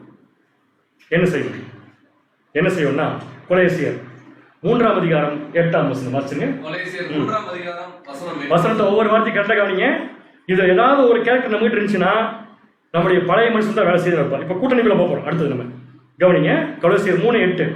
இப்பொழுதோ கோபமும் மூர்க்கமும் பொறாமையும் உங்கள் வாயில் பிறக்கலாகாத தூஷணமும் வம்பு வார்த்தைகளும் ஆகிய இவைகள் எல்லாம் விட்டுவிடுங்கள். இதுதான் வெற்றி கிடையாது. எதை விடணுமோ அதை விடுறதா வெற்றி, இல்லையா? எதை விடணும் சொல்லுங்க? உங்கள் வாயில். அப்ப தோல்வி எங்கிருந்து ஆரம்பிக்குதுன்னா வாயில தான். வெற்றியும் எங்கிருந்து ஆரம்பிக்குது? வாயில. அப்ப வாயை கண்ட்ரோல் பண்ணாலே போதும், இல்லையா? வாயை வச்சுதான் கெட்டு போறது. சோ வாயில என்ன வரக்கூடாதுன்னா தூஷணம் வரக்கூடாது. தூஷணம்னா என்ன? தூஷணம், எல்லா ஜனத்தையும் பார்த்து தூ அப்படிங்கிறது தூஷணம், அது வரக்கூடாது. அடுத்தது வம்பு. வம்புன்னு என்ன? வேண்டாத வேலை, சரியானது. வம்பு வரக்கூடாது. அப்படி வந்துச்சுன்னா அது நமக்குள்ள தான் வருது. நல்ல கவனிங்க, நமக்குள்ள தான் வருது. நமக்குள்ள எங்கிருந்து வருது? சிசேரா கிட்ட இருந்து வந்துச்சு. சிசேரா கிட்ட இருந்து வெளியே வரதுக்கு விட்டோம்னா நம்முடைய சரீரமே அடிச்சு போயிடும். வெற்றி நமக்கு கிடைக்காது. நம்ம கூட யார் இருக்கப்ப? நம்முடைய ஆண்டவராகிய இயேசு கிறிஸ்து இருக்கார். இவங்களை விட்டு விடுங்கள். 9ஆம் வசனம். ஒருவருக்கு ஒருவர். இது மத்தவங்க கூட நீங்க என்ன பண்ணாதீங்க? பொய் சொல்றதா என்ன? ஏன் பேர் லேட்டா வந்தீங்க அப்படின்னா அது லேட்டா வந்ததுக்கு ஒரு காரணம் சொல்றது பொய் அல்ல. ஒரு சகோதரர் சத்தியத்தின்படி நம்ம கிட்ட ஏன் இதை செய்யும் கேட்டா அது சத்தியமே இல்லாத ஒரு காரணத்தால மழுப்புறோம், இல்லையா? அதுக்கு பேர் தான் பொய். நான் சொல்றது இன்னொரு சொல்லட்டுமா? வேற சத்தியம் இப்படி சொல்றது, நீங்க இப்படி இருக்கிறீங்க அப்படின்னு சொல்லி கேட்டா அந்த சகோதரோ சகோதரியோ அதுக்கு ரீசன் சொல்றதுக்கு சத்தியம் இல்லாத வேற ஒரு காரியத்தை கொண்டு வராங்கன்னு வச்சுக்கோங்க, உலக பிரகாரமான காரியத்தை. அதுக்கு பேர் தான் பொய். நம்மளை பொறுத்துக்கு பொய்னா உண்மைக்கு ஆப்போசிட். உண்மைக்கு ஆப்போசிட். உண்மை நமக்கு எது? சத்தியம். சோ சத்தியத்தை தவிர எது பேசினா அது பொய் தான். அதான் சொல்ற, பொய் சொல்லாதிருங்கள். பழைய மனுஷனையும் அவன் செய்கைகளையும் களைத்து போட்டு தன்னை சிருஷ்டித்தவருடைய சாயலுக்கு ஒப்பாய் பூரண அறிவடையும்படி புதிதாக்கப்பட்ட புதிய மனுஷனை தரித்துக் கொண்டிருக்கிறீர்கள். உங்களுக்குள்ள யார் இருக்கா தெரியுமா? பாராக் இருக்கார். பாராக் இருக்கிற மாதிரி நடந்துக்கோங்க. சிசேரா இருக்கிற மாதிரி என்ன பண்ணிக்காதீங்க, நடந்துக்காதீங்க. ஏன்னா உங்க கூட யார் இருக்கிறா? தெபோராள் இருக்கிறாங்க. அதான் அப்போஸ்தலன் பவுல் நம்ம கிட்ட சொல்றாரு. இந்த சப்ஜெக்ட்ல ஒரு கேரக்டர் மட்டும் யாருக்கும் கண்டுபிடிக்கல. பார்க்கலாம் அதை நீங்க எப்படி கண்டுபிடிக்கிறீங்க. 4 கேரக்டர் பார்த்தோம்ல மொத்தம். முதல் தெபோராள் கண்டுபிடிச்சா யாரு? இயேசு கிறிஸ்து. அடுத்து யார் கண்டுபிடிச்சோம்? பாராக். அது யாரு? நம்முடைய அடுத்த இல்ல, நம்முடைய புது சிருஷ்டி. அடுத்தது சிசேரா. அது யாரு? யாருடைய? பாருங்க ஒரு சாமர்த்தியம், நம்முடைய பழைய மனுஷன். கரெக்ட். இன்னும் ஒரு கேரக்டர் தான் கண்டுபிடிக்கல. அந்த கேரக்டர் யாருன்னு கண்டுபிடிக்கிறது தான் நிழல்ல தேவன் ரொம்ப அருமையா வச்சார். இந்த மாதிரி நம்ம செஞ்சுட்டோம்னு வச்சுக்கோங்களேன், பொய் பேசல, வீம்பு பேசல, மற்றவங்க மாதிரி அபத்தம் பேசல, எதுவுமே பேசலினா உள்ள இருக்கிற சிசேரா கொஞ்சம் கொஞ்சமா என்ன பண்ணிட்டு இருப்பான்? தோத்துட்டு இருப்பான். அப்படி தோத்து போற சிசேரா எல்லாத்தையும் விட்டு ஓடனா பாத்தீங்களா? எங்க ஓடனா? அவனுக்கும் தஞ்சம் கொடுக்கறதுக்கு ஒரு ஆள் இருந்துச்சு. யாரு? யாகேல். இப்ப யாகேல் யாருன்னு கண்டுபிடிக்கும். அவனுக்கு தஞ்சம் கொடுக்கறதுக்கு ஒரு ஆள் இருந்துச்சு. இப்ப யாகேல் அப்படி இல்லை. ஆனா இவர் என்ன நினைச்சிட்டாரு? முந்தைய காலத்துல எனக்கும் யாகேலுக்கும் எங்க குடும்பத்துக்கு அவன் குடும்பத்துக்கு ஒரு பந்தம் இருந்துச்சு இல்லையா? அந்த பந்தத்தோட பழைய மனுஷன் ஓடுது. எப்படியும் யாகேல் நம்மளை காப்பாத்திரு, எப்படி நம்ம யாகேல் காப்பாத்தின்னு சொல்லி ஓடுறாரு இல்லையா? வாசிங்க இப்ப நியாயாதிபதிகள் 4:17. இப்ப யாகேல் யார் நீங்க சொல்லணும். நியாயாதிபதிகள் 4:17 வசனம். ஒரு விஷயம் திருப்பி சொல்லிடுறேன். சிசேராவை கொண்டது பாராக் இல்ல, யாகேல். சோ யாகேல் யாருன்னு கண்டுபிடிக்கணும். ஓகே. சிசேரா கால்நடையாய் கேனியனாகிய ஏபேரின் மனைவி யாகேலுடைய கூடாரத்திற்கு ஓடி வந்தார். எங்க ஓடி வந்தாரு? யாகேல் இருக்காங்க. யாகேலுக்கு என்ன இருக்கு? ஒரு கூடாரம் இருக்கு. நல்லா கவனிச்சுக்கோங்க. பழைய மனுஷனுக்கு பரிசுத்தாவி தஞ்சம் கொடுக்காது. கிளியர்? பரிசுத்தாவிங்கிற பாயிண்ட் எடுத்துடலாம். எல்லாம் பார்த்துட்டு இருக்கீங்க. ஓகே. சோ யாகேல் யாருன்னு கண்டுபிடிக்கிறது பரிசுத்தாவிங்கிற பாயிண்ட் சூட் ஆகாது. ஏன்னு கேட்டீங்கன்னா ஒரு காலத்துல யாகேல் குடும்பமும் சிசேரா குடும்பம் எப்படி இருக்குது? அப்ப பரிசுத்தாவி பழைய மனுஷன் கூட ஒரு காலத்துல ஒண்ணா இருந்துச்சா? இல்ல, கிடையாது. சோ யாகேல் யாருன்னு கண்டுபிடிக்கணும். யாரா இருக்கும் யாகேல்? அதுக்கு க்ளூ வந்துட்டேன். சிசேரா தான் பழைய மனுஷன் இல்லையா? சிசேரா தான் பழைய மனுஷன். பழைய மனுஷனை வீட்டுக்குள்ள கூப்பிட்டு உட்கார வைக்குது. பழைய மனுஷன் நம்பி வந்து உட்காந்துருச்சு. உட்காந்துட்டு கமெண்ட் பண்ணுது, அதெல்லாம் கேட்குது. நம்ம இப்ப யார் யாகேல்? நான் உங்களுக்கு ஒரு க்ளூ மட்டும் ஒரு வசனம் தரேன். வசனத்தை நீட்டா நிறுத்தி நிதானமா படிங்க. அதுக்குள்ள 3 பேர் இருப்பாங்க. நம்முடைய பழைய மனுஷனும் இருக்கும், நம்முடைய புது சிருஷ்டியும் இருக்கும், யாகேல் இருப்பாங்க. கொஞ்சம் இருங்க. கலாத்தியர் 5:17. அப்போஸ்தலன் பவுல் தன்னுடைய பழைய மனுஷனையும் புது சிருஷ்டி பத்தி சொன்னது. கலாத்தியர் 5:17. கலாத்தியர் 5:17 மாம்சம் ஆவிக்கு விரோதமாகும். அது கிளியர். மாம்சம் ஆவிக்கு விரோதம். இப்ப மாம்சம் யார்? ஆவி யார்? இந்த சப்ஜெக்ட்ல மாம்சம் சிசேரா. ஆவி யாரு? நானே சொல்லிக்கிறேன். பாராக். ஓகே. சோ 2 கேரக்டர் வந்தாச்சு. இப்ப 3வது ஒரு கேரக்டர் பத்தி பேசுறது பாருங்களேன். மாம்சம் ஆவிக்கு விரோதமாகவும், ஆவி மாம்சத்துக்கு விரோதமாகவும், சிசேரா பாராக்கு விரோதமாகவும், பாராக் சிசேராக்கு விரோதமாகவும் இருக்கிறாங்க. நீங்கள் 3வது கேரக்டர் வந்து பாருங்க. யாரு? நீங்கள். இது யாரு? இப்ப நமக்குள்ள சிசேராவும் இருக்காரா இல்லையா? என்ன பாராக் தூங்க வச்சுட்டு இருக்கணும் பால் கொடுத்து. கரெக்ட் தானே? சோ இப்ப கொஸ்டின் என்ன, இந்த நீங்கள் யாரப்ப? கொஞ்சம் பக்கத்தில் வந்தீங்க. நம்முடைய பிசிக்கல் பாடி. சரியான பதில் தான். நம்முடைய பிசிக்கல் பாடி. இப்ப அந்த கான்செப்ட் அப்படியே வசனத்தை படிங்க. மாம்சம் ஆவிக்கு விரோதமாகும், ஆவி மாம்சத்துக்கு விரோதமாகவும் இச்சிக்கிறது. நீங்கள் செய்ய வேண்டும் என்று இருக்கிறவைகளை செய்யாதபடிக்கு இவைகள் ஒன்றுக்கொன்று விரோதமாய் இருக்கிறது. இன்னும் புரியுமா சொல்லட்டுமா? நீங்க ஒண்ணு செய்யணும்னு நினைக்கிறீங்க. நீங்க நம்முடைய மாம்சம், நம்முடைய சரீரம். நம்ம சரீரம் செய்யணும்னு நினைக்கிறத இது செய்ய விட மாட்டேங்குது. இப்போ தெளிவா சொல்லட்டுமா? நம்முடைய பாடிங்கிறது ஒரு மீடியா. ஒரு மீடியான்னு எப்படி சொல்றது? ஒரு மீடியம். எப்படி சொல்றது? ஒரு கருவி, ஒரு டூல். அந்த டூலை 2 விஷயம் இருக்குது.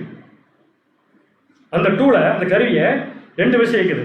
ஒன்னு பழைய மனுஷன், இன்னொன்னு புதுசு. கரெக்டான சொல்றது உங்களுக்கு புரியுதா? புது சிருஷ்டி இயக்கும் போது இந்த பாடி புது சிருஷ்டி மாதிரி பிஹேவ் பண்ணும். பழைய மனுஷன் இயக்கும் போது இந்த பாடி பழைய மனுஷன் மாதிரி பிஹேவ் பண்ணும். ஸோ இந்த பாடிங்கிறது ஒரு மீடியம். இது தேவன் நம்ம கொடுத்துருக்காரு. இதுதான் யாகேலுடைய கூடாரம்.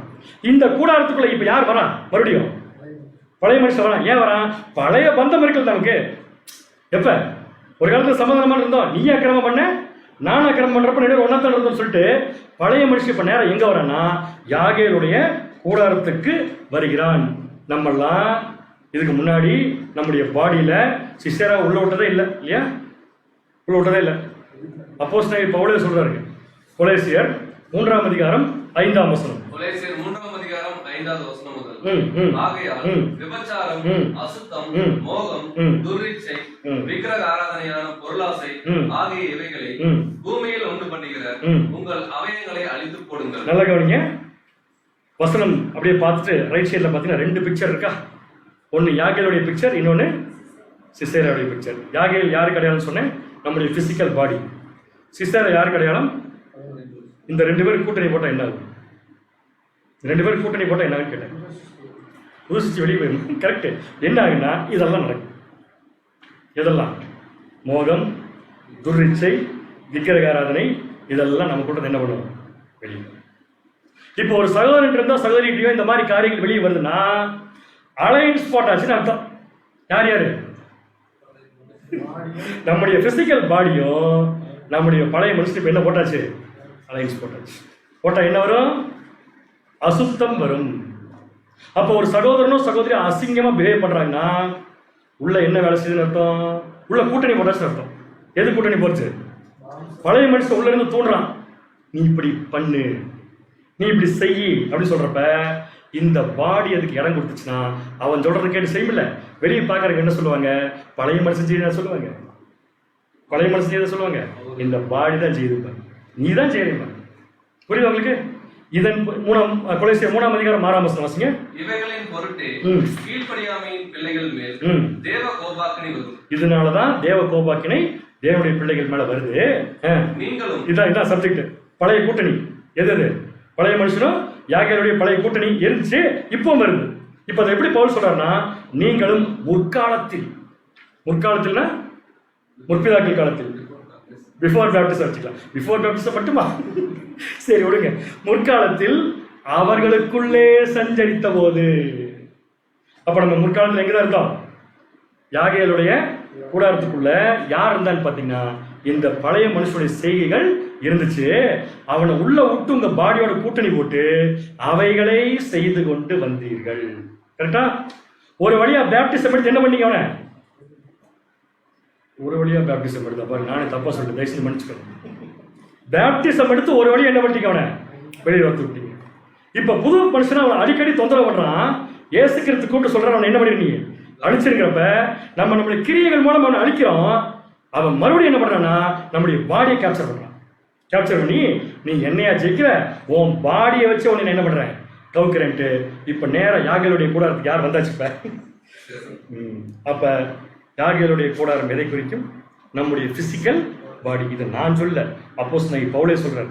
2 கொரிந்தியர் 5ஆம் அதிகாரம் 4ஆம் வசனம். 2 கொரிந்தியர் 5ஆம் அதிகாரம் 4ஆம் வசனம்.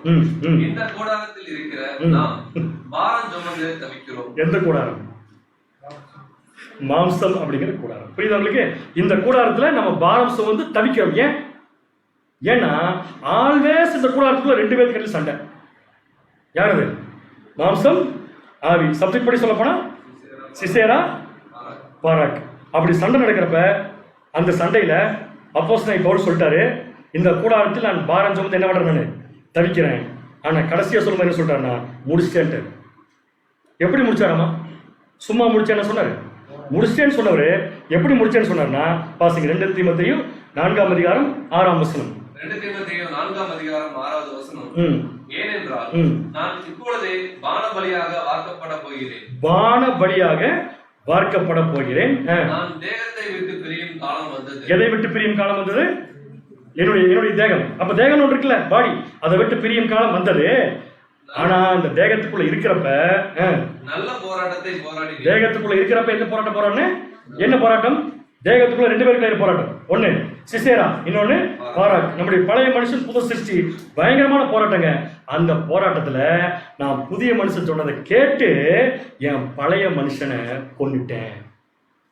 அது எதை எப்படி சொல்றாருன்னா, நல்ல போராட்டத்தை, அது என்ன நல்ல போராட்டம் புரிச்சா உங்களுக்கு? இப்ப ஒருவேளை போராட்டம் இருக்கு எல்லாருக்குமே, நல்ல போராட்டம் இருக்காது. போராட்டம் எப்ப நல்ல போராட்டமா மாறணும்னா, எப்ப மாறணும்னா சிசேரா அழியணும். சில பேருக்கு பாரா கழிச்சு போகுது.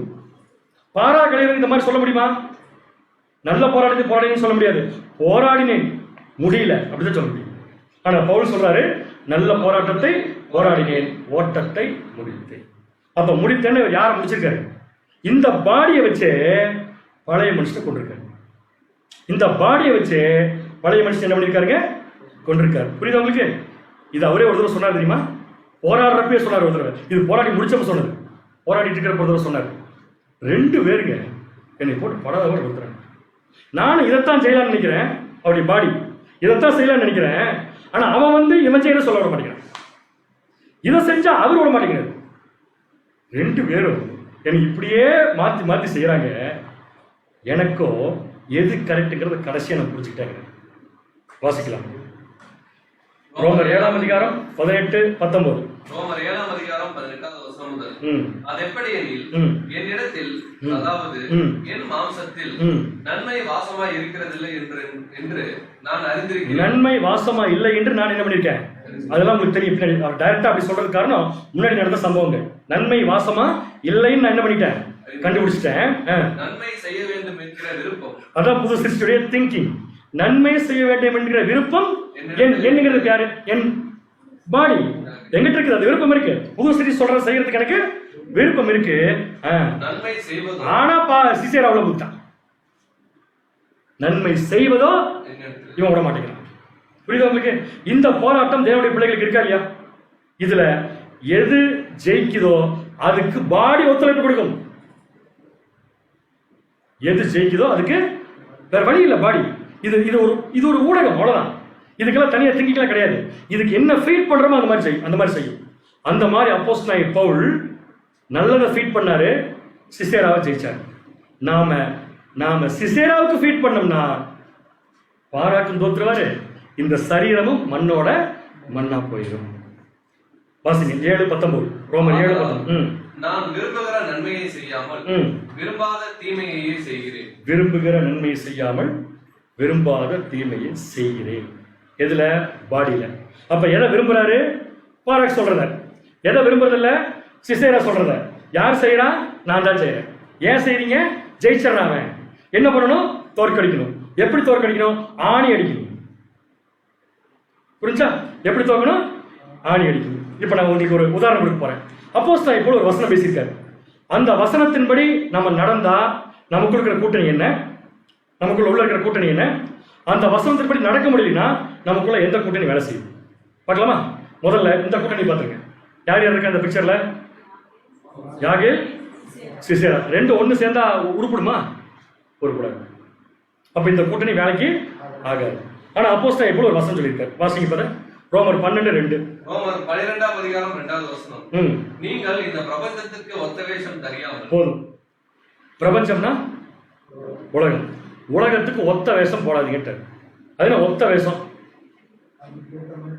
அதுக்கு ஏத்த மாதிரி அவங்க பண்ற மாதிரி. உலக மனுஷர்கள் புறங்கூறுவார்கள். Right or wrong?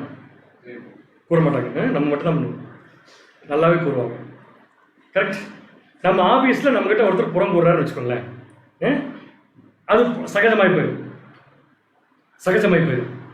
அடுத்து நம்மள என்ன பண்ணுவோம்? புறம் கூறுவோம். புறம் கூறுனா இந்த வசனம் நமக்கு அப்ளை ஆகுமா? நீங்க உலகத்துக்கு ஒத்த வேஷம் தான் போடுறீங்க. கரெக்டா? உலகத்துக்கு ஒத்த வேஷம் போடுறோம், புறம் கூறுறோம்னா, புறம் கூறுவது என் வாய். என் வாய் என் சரீரத்தில் இருக்கிறது. இந்த வாய் தனியா இயங்குமா? உள்ள கூட்டணி என்ன பண்ணுதோ, எந்த கூட்டணி போட்டிருக்கோ அந்த கூட்டணிக்கு ஏற்ற மாதிரி இயங்கும். கரெக்டா? இப்ப இந்த வாய் கூட யார் கூட்டணி போட்டிருக்கா? புறங்கூறுறன்னா யார் கூட்டணி போட்டிருக்கானா? சிசேரா. அப்போ சிசேராவோட கூட்டணி போட்டோம்னா நம்ம தேவனுக்கு முன்னாடியும் சரி, மற்ற ஜனங்களுக்கு முன்னாடி சரி, நீதியான காரியங்கள் என்ன பண்ண முடியாதுங்க, செய்யவே முடியாது. இந்த போராட்டம் நமக்குள் எப்பொழுதும் இருந்து கொண்டே இருக்கும். ஓகே. ஆனா ஒரு விஷயம், சிசேரா உள்ள வச்சுட்டு மறைக்க முடியுமா? யாகேலின் கூடாரம் சிசேராவை உள்ள வச்சுட்டு மறைக்க முடியுமான்னு கேட்குறேன். ஏன் மறைக்க முடியாது? உள்ள பத்திரமா வச்சுக்கலாம்ல. ஏன் மறைக்க முடியாது? அவன் உள்ள சும்மா இருக்க மாட்டான். உள்ள அமைதியா படுத்துக்கணும், பிரச்சனை இல்லையே. அவன் உள்ள சும்மா இருக்க மாட்டான். என்ன பண்ணுவான்? ஏதாவது ஒரு விஷயத்த பாடிக்கு சொல்லி கொடுத்து பாடியை பண்ண வச்சு இவன் நல்ல மாதிரி இருப்பான். அதுதான் அப்போஸ்தலன் பவுல் சொல்றாரு, மாம்சத்தின் கிரியைகள் வெளியரங்கமா இருக்கின்றன. நீங்க மறைக்க நினைச்சா என்ன பண்ண முடியாது? மறைக்க முடியும். வாசிங்க. இது இந்த கூட்டணியுடைய ரிசல்ட். எந்த கூட்டணி? யாகேல் பிளஸ் சிசேராவுடைய கூட்டணியுடைய ரிசல்ட். மாம்சத்தின் கிரியைகள் வெளியரங்கமா இருக்கின்றன.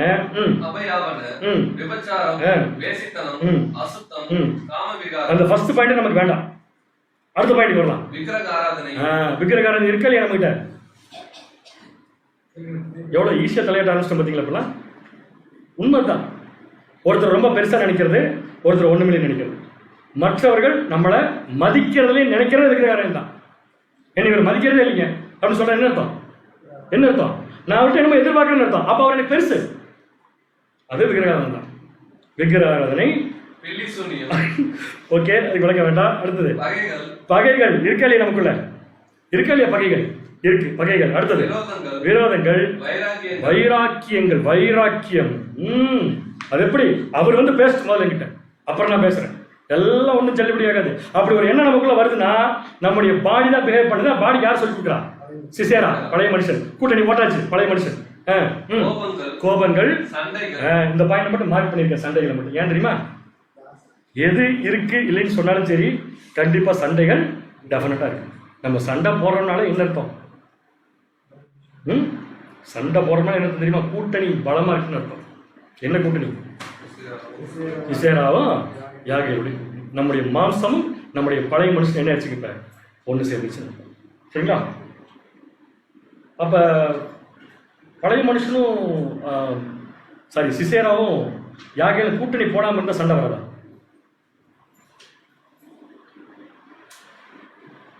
சண்டை வராதான் கேட்குறேன். கட்டாயமா வர. உதாரணம் சொல்லட்டுமா? ஒரு சகோதரன் நெருப்பு, நான் தண்ணி. புரிஞ்சுட்டு நினைக்கிறேன். இப்போ ஒரு சண்டை அவர் கொண்டு வர்றாரு, ஒரு பெரிய தீயை கொண்டு வர்றாரு மேலே கொட்டுறதுக்கு. இப்போ நானும் தீயா இருந்தால் என்ன ஆகும்? பெட்ரோல் வாங்கி ஊற்றுவதில்லை. அப்போ சண்டை பெருசாகும். நான் தண்ணியாக இருந்தால் என்ன பண்ணுவேன்? அவர் கொண்டு வந்த தீயை என்னுடைய கேரக்டருங்கிற தண்ணி ஊற்றி அணைச்சிருவேன். எப்படி சண்டை வரும்? அப்போ யார் தண்ணி ஊற்றுவா தீ மேலே? கூட்டணி. எந்த கூட்டணி? அந்த யாகேலும் பாரா கூட்டணி இருந்தா தண்ணி ஊற்றுவோம். நமக்குள்ள சிசேராவும் நம்முடைய யாகேலும் கூட்டணி போட்டிருந்தா எண்ணெய் ஊற்றுவோம். புரியுது உங்களுக்கு? சோ ஒரு சகோதரனால ஒரு மிகப்பெரிய சண்டையை ஒண்ணும் இல்லாம தீர்க்க முடியும் அவருடைய கேரக்டர்னால. அதே ஒரு சகோதரன் ஒண்ணுமில்லாத விஷயத்த ஒரு பெரிய சண்டையாக்க முடியும். இதை எது தீர்மானிக்குதுன்னா உள்ள போட்டிருக்கிற கூட்டணி. ஓகே, அப்படி முடிச்சிடலாம் இதோட. அடுத்தது பிரிவினைகள், அடுத்தது மார்க்க பேதங்கள். இதெல்லாம் கூட்டணியுடைய ரிசல்ட். அடுத்தது 5:21 வாசிங்க. பொறாமைகள், கொலைகள், வெறிகள், களியாட்டுக்கள், இப்படிப்பட்டவைகளை செய்கிறவர்கள். உங்க பழைய மனுஷன் சொல்ல, இப்படிப்பட்டவைகளை செய்கிறவங்க தான், நீங்க தான், உங்க பாடி தான் சொல்லிட்டாரு. செய்கிறவர்கள் தேவனுடைய ராஜ்யத்தை சுதந்தரிப்பதில்லை என்று முன்னே நான் சொன்னது போல. ஒரு மோசமான கூட்டணியை பத்தி படிச்சிட்டோம் இல்லையா? அதே சமயம் நம்முடைய கூடாரத்துக்குள்ள, யாகேலுடைய கூடாரத்துக்குள்ள இந்த கூட்டணி இருந்தா எப்படி இருக்கும்? இந்த கூட்டணி இயேசு கிறிஸ்து ஒரு சிருஷ்டி கூட்டணி இருந்தா எப்படி இருக்கும்? எப்படி இருக்கு தெரியுமா? அதே அவரே சொல்லிட்டார். என்ன வெளியே வரும்னா ஆவியின் கனிகள். கனி வரும். கனி கனி கனி எப்போ வரும்? செடி நல்லா இருந்தா வரும். செடி நல்லா இருந்தா மட்டும் கனி வருமா? கரெக்டான ஃபீடிங் இருக்கணும். கரெக்டான ஃபீடிங் மட்டும் இருந்தா பத்துமா? பத்தாது. கரெக்டான பராமரிப்பு இருக்கணும். இதெல்லாம் இருந்தா நம்முடைய ஆண்டவராக இயேசு கிறிஸ்து நமக்கு இருக்கு. எல்லாமே அவர் எல்லாமே நமக்கு தராரு. அப்ப நம்ம கிட்ட நம்முடைய மாம்சம் என்ன கொடுக்கணும்னா ஆவியின் கனிகளை கொடுக்கணும். வாசிங்க கலாத்தியர் 5:22. கலாத்தியர் 5ஆம் அதிகாரம் 22வது வசனம் முதல். ஆவியின் கனியோ அன்பு, சந்தோஷம், சமாதானம், நீடிய பொறுமை, தயவு, நற்குணம், விசுவாசம். கேட்கறதுக்கு ரொம்ப நல்லா இருக்கு பாருங்க.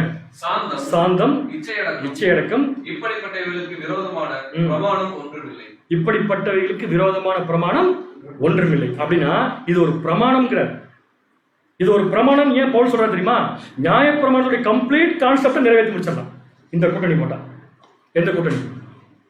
நம்முடைய ஆண்டவராக இயேசு கிறிஸ்துவும் நம்முடைய புது சிஸ்டம் பிரிக்க விடாம இணைச்சோம்னு வச்சுக்கோங்களேன், நம்முடைய பாடி பிஹேவ் பண்ற விதம் இருக்கு பாருங்க, அது நியாயப்பிரமாணத்துல போட்டிருக்கிற 619 கட்டளைகள் நிறைவேற்றி. ஓகே, இப்போ நமக்குள்ள எந்த கூட்டணி நடந்துட்டு இருக்குங்கிறத நம்மளே என்ன பண்ணிக்கலாம், முடிவு பண்ணிக்கலாம். இன்னொரு கூட்டணி இருக்கு, அது சேருமா பார்க்கலாமா? 3வது கூட்டணி. முதல் கூட்டணி யாரு? யாகேலும் சிசேரா. அது மோசமான கூட்டணி, அழிச்சு போடும். அடுத்த கூட்டணி தெபோராலும் பாராக்கும். இயேசு கிறிஸ்துவும் புதுசு, சூப்பர் கூட்டணி, அதான் நமக்கு தேவை. அடுத்தது இந்த கூட்டணி எப்படி? பாராக்கும் சிசேரா கூட்டணி போடுவாங்களா? கட்டாயமா கூட்டணி போட மாட்டாங்க. யாகேலே கூப்பிட்டு 2 பேர்த்தையும் உள்ள வச்சுட்டேன். என்ன சொல்றது புரிஞ்சு உங்களுக்கு? நம்முடைய பாடியை 2 பேர்த்தையும் கூப்பிட்டு உள்ள அளவு பண்ணிச்சு எப்படி இருக்கு? அந்த மாதிரி தான் இருக்கும். இவங்க 2 பேரும் கூட்டணி போடவே முடியாது சொல்ற அதே பாடி சில சமயத்துல இவங்க 2 பேர்த்தையும் என்ன போட வச்சுக்குது, கூட்டணி போட. இந்த 2 பேரும் கூட்டணி போட்டா என்ன தெரியுமா வரும்? இந்த 2 பேருக்கு கூட்டணி வரக்கூடாது, என்ன வரணும்? யுத்தம் வரணும். அதான் பைபிள் படிச்ச விஷயம். பழைய மனுஷனுக்கு புது சிருஷ்டிக்கும் யுத்தம் தான் வரணும். கூட்டணி போட்டா என்ன வரும்னா வாசிக்கலாம். எபேசியர் 5ஆம் அதிகாரம் 11ஆம் வசனம், 12ஆம் வசனம், 13ஆம் வசனம். எபேசியர் 5ஆம் அதிகாரம் வசனம் 11 முதல். கனியற்ற அந்தகார கிரியைகள். கனியற்ற அந்தகார கிரியை. ஆவியின் கனி என்னென்ன? முடிச்சு. ஓகே, முடிச்சு. அடுத்தது கனியா இல்லாத கிரியில் இருக்குது. அது என்னது? அந்தகார கிரியை. வெளியே போய் சொல்ல முடியாதுங்க நம்ம பண்ற அக்கிரமம். அந்த மாதிரி ஒரு கூட்டணி வந்து இந்த 2 பேர் கூட்டணி சேர்ந்தான். சரியா? அதனால இயேசு கிறிஸ்து சொல்றாரு, நீ போய் அவனை யுத்தத்துல ஜெயிச்சிருக்கிறாரு. யாரை பார்த்து? பாராக்க பார்த்து சிசேராவை ஜெயிக்க சொல்றாரு.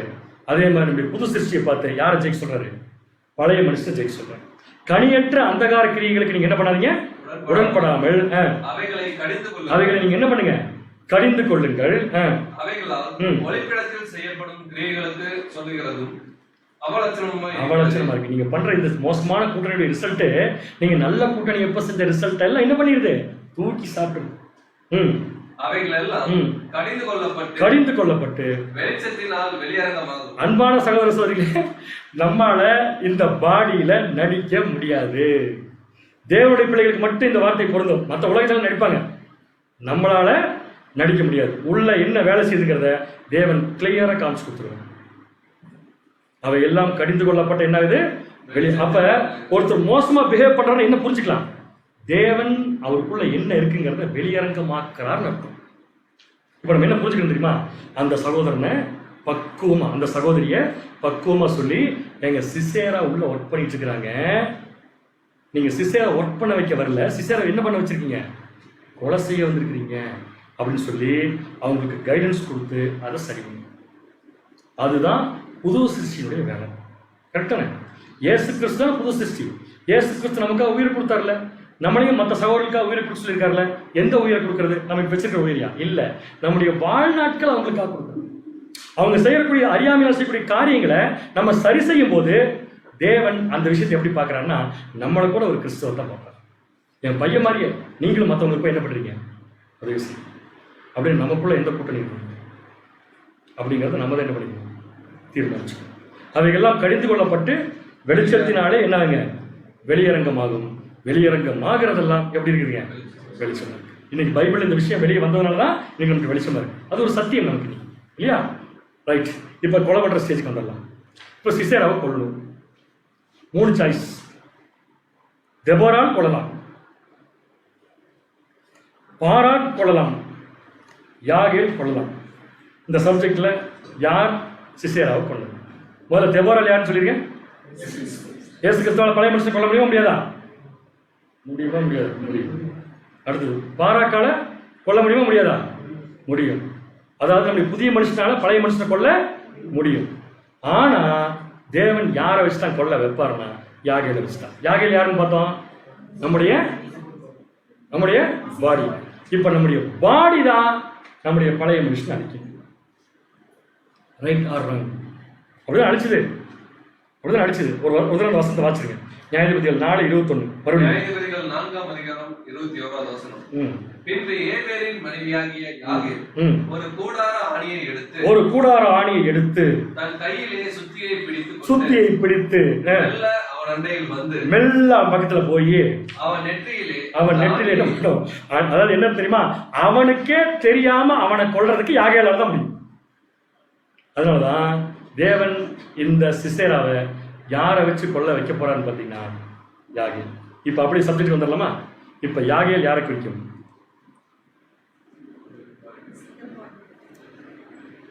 யாகேல் யாரை குறிக்கும்? நம்முடைய பிசிக்கல் பாடி. சிசேரா யாரை குறிக்கும்? பழைய மனுஷன். பாராக் யாரை குறிக்கும்? புதிய மனுஷன். டெபோரா யாரை குறிக்கும்? இயேசு கிறிஸ்து. இப்ப யாரை வச்சு கொலை செய்ய சொல்றாரு? யாரை வச்சு கொல்ல சொல்றாரு? அதான் ஈஸி.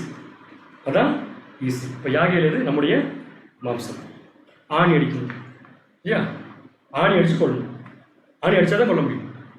ஒரு விஷயம் தெரியுங்களா உங்களுக்கு? நமக்கெல்லாம் தேவன் உயிர் கொடுத்தது ஆணி அடிச்சுட்டான். தேவன் நமக்கெல்லாம் உயிர் கொடுத்ததை எதை வச்சுட்டாங்க? ஆணி அடிச்சு. வாசிங்க வசனத்தை. கலாத்தியர் 5ஆம் அதிகாரம் 24வது வசனம். கிறிஸ்துவின் உடையவர்கள் தங்கள் மாம்சம். இந்த சப்ஜெக்ட்ல யாரு? சிசேரா. தங்கள் மாம்சத்தையும் அதன் ஆசை இச்சைகளையும் எங்க அரைச்சிருக்காங்க? சிலுவையில். இப்ப நான் சொன்ன ஃபர்ஸ்ட் பாயிண்ட் உங்களுக்கு புரிஞ்சா? தேவன் நமக்கெல்லாம் உயிர் கொடுத்ததே ஆணி அடிச்சுட்டான். நம்முடைய ஆண்டவராக இயேசு கிறிஸ்துவை தேவன் சிலுவை மரணத்துக்கு ஒப்பு கொடுத்தா நமக்கு என்ன கொடுத்திருக்காரு? ஜீவன் கொடுத்திருக்காரு. இப்ப நம்ம கிட்ட என்ன எதிர்பார்க்கிறாங்கன்னா, நீங்க உங்க பழைய மனுஷனை, நீங்கன்னு சொல்றது மாம்சத்தை, உங்க பழைய மனுஷனை அதே சிலுவையில என் பையன் எப்படி ஒப்பு கொடுத்தோம் அந்த மாதிரி என்ன பண்ணுவீங்க? ஆணி அடிக்கணும். ஏன்னா நீங்க மறுபடியும் ஜீவனோடு இருக்கணும்னு நான் விரும்புறேன். நீங்க ஜீவனோடு இருக்கிறதுக்கு நான் ஒரு தடவை ஆணி அடிச்சேன். நீங்க உயிரோடு இருக்கிறதுக்கு நீங்க ஒரு தடவை ஆணி அடிக்கணும். புரிஞ்சா நான் சொல்றது? எனக்கு எதை ஆணி அடிக்கணும்? நம்முடைய பழைய மனுஷன். எப்படின்னு பிராக்டிக்கலா பார்க்கலாமா? இப்ப என் பாடி இருக்கு இல்லையா? என் பாடியில இது ஒரு அங்கம், இது ஒரு அங்கம். கரெக்டா இல்லையா நான் சொல்றது? வாய். கரெக்டா? இப்ப வாய் இதுல எந்த கேட்டகரி ஒரு சப்ஜெக்ட்ல? சிசேராவா, பாராக்கா, யாகேலா? யாகேல். எப்படி சொல்றீங்க? வாய் மாம்சத்துல தான் இருக்கு, பிசிக்கல் பாடியில் இருக்கு. இப்ப யாகேல் தான் என்ன பண்ணணும்? பழைய மனுஷனை கொள்ளணும். இப்ப எப்ப கொள்ளணும்னு சொல்ற பாருங்க, எப்படி கொள்றதுன்னு சொல்ற பாருங்க, எப்படி ஆணி அடிக்கிறது சொல்ற பாருங்க. இந்த வாயில உள்ள இருக்கிற சிசேரா ஒரு தவறான வார்த்தையை பேசுறதுக்கு தோன்றான். தேவன் நமக்கு வாய் எது கொடுத்திருக்காரு? அந்த காலத்திலிருந்து ஆச்சரியமான ஒளியினிடத்திற்கு வரவழைத்தவருடைய புண்ணியங்களை அறிவிக்கிறது. இந்த புண்ணியங்கள் இந்த வாயில அறிவிக்கிறான். புண்ணியங்களை அறிவிக்கும் போது இந்த வாய் யாருக்கு கூட்டணி போட்டிருக்கு? மாம்சம் யாரோட கூட்டணி போட்டிருக்கு? பாராக் கூட. Okay, clear. அதே வாய் ஒரு சகோதரனுக்கு விரோதமா பேச தோண்டும் போது, புறம் கூறும் போது, தப்பான வார்த்தைகளை பேசும்போது யாரோட கூட்டணி போட்டிருக்கு? சிசேரா. கரெக்டா? சிசேரா சொல்லி கொடுக்குறான், வாய் பேசுது. கரெக்டா இல்லையா? இப்ப வாய் தான் சிசேராவை கொள்ளணும். எப்படி கொள்ளும்? அவன் சொல்றத கீழ்ப்படிக்கூடாது. இதுக்கு பேர் தான் ஆணி அடிக்கிறது. அந்த வாய் எப்படி இருக்குன்னு தெரியுமா? சொல்றது சிசேரா தான் தெரிஞ்சுட்டு, இதுக்கு தான் நமக்கு நாலேஜ் இருக்கு, பவர் இருக்கு. இருக்கா இல்லையா? இயேசு கிறிஸ்து கூட இருக்காங்க, தெரியாது நமக்கு யார் பேசுறேன்ட்டு. அப்படி சிசேரா நம்ம வாயால தப்பான வார்த்தை பேச வைக்கும் போது அதை கண்ட்ரோல் பண்ணிட்டு நிக்கணும். அப்படி நின்னா சிசேரா ஃபீட் பண்ணிட்டே இருப்பான். வாய் அதுக்கு என்ன பண்ணாது? ஒத்துழைப்பு கொடுக்காது. வாய் ஒத்துழைப்பு கொடுக்கலனா இந்த வாயை வச்சு ஒண்ணும் பண்ண முடியாதுன்னு செத்துருவான். நம்ம வாயிலிருந்து ஒரு தப்பான வார்த்தை கூட என்ன ஆகுதுங்க? வெளியே போகும். இதுக்கு பேர் தான் ஆணி அடிக்கிறது. புரிஞ்சா? அடுத்த எக்ஸாம்பிள் சொல்றேன், நீங்க சொல்லுங்க. கண்ணு. கண்ணு எந்த கேட்டகரியில் வருதுல்ல? யாகேலா சிசேராவான்னு கேட்குறேன். யாகேல். இந்த கண்ணில் நல்லதையும் பார்க்குறோம், கெட்டதையும் பார்க்குறோம். நல்லதை பார்க்குறப்ப யார் ஆக்டிவேட் பண்ணுறா உள்ள இருந்து கூட்டணி? ஏன் சிசேராவா? பாராக் புதிய மனுஷன். கரெக்ட். புதிய மனுஷன் சொல்றப்ப எது சொல்றானோ அது என்ன பண்ணலாம் பார்க்கலாம். புதிய மனுஷன் எது சொல்றதோ அதை பார்க்கறது கரெக்ட். இதே கண்ணு பார்க்கக்கூடாத ஒரு விஷயத்தை பார்க்குது. நான் கண்ணு சொல்றது பிசிக்கல் பார்வை மட்டும் இல்லை, பார்க்கக்கூடாத விதத்தில் ஒரு விஷயத்தை பார்க்குதுன்னு வச்சுக்கோங்களேன். யார் சொல்லி கொடுக்குறா? சிசேரா. இப்போ எப்படி சிசேரா கொள்றது? இந்த கண்ணு தான் கொள்ளணும். எப்படி கொள்ளணும் தெரியுமா? அவன் பார்க்க சொல்றப்ப நான் பார்க்க மாட்டேன்னு நிற்கணும். அவன் நமக்குள்ள தேவையில்லாத சிந்தனைகளை யூஸ் பண்றப்ப, ஒரு சகோதரரை பத்தி தப்பான இமேஜ் கொண்டு வரப்ப, இந்த கண்ணு அந்த இமேஜோட அவங்க பார்க்காம இருந்துச்சுன்னா ஆட்டோமேட்டிக்கா சிசேரா செத்தான். அவனுக்கு வேற வழியே இல்லை. இந்த ஒரு கூடாரத்தோட அவனுக்கு வேற வழியே கிடையாது. இந்த கூடாரமே அவனுக்கு ஒத்துழைக்கலைன்னா அவன் எப்படி வாழ்வான்? ஆட்டோமேட்டிக்கா என்ன பண்ணிடுவான்? செத்துருவான். இதுக்கு பேர் தான் ஆணி அடிக்கிறது. புரிஞ்சா? எப்படி தேவன் இயேசு கிறிஸ்து நமக்காக ஒப்பு கொடுத்தாரோ அந்த மாதிரி நம்முடைய சரீரத்தை நாம் தேவனுக்காக ஒப்பு கொடுக்கணும். அப்படி ஒப்பு கொடுத்த சரீரம் எந்த காரணத்தை கொண்டும் பழைய மனுஷனுக்கு என்ன பண்ணாதுங்க? கீழ்ப்படியவே கீழ்ப்படியாது. அடுத்தது காது வச்சுக்கலாமா? நீங்களே சொல்லுங்க. காது. காதால் சிசேராவை கொல்ல முடியுமா? ஆணி அடித்து. எப்படி? எல்லாருமே நல்லா தெரிஞ்சு வச்சிருக்கோம். ஆனா நம்ம காது எதை நோக்கி ஓடுது? தேவையில்லாத விஷயங்களை கேட்க சொல்லி யார் தூண்டுவா நம்மள?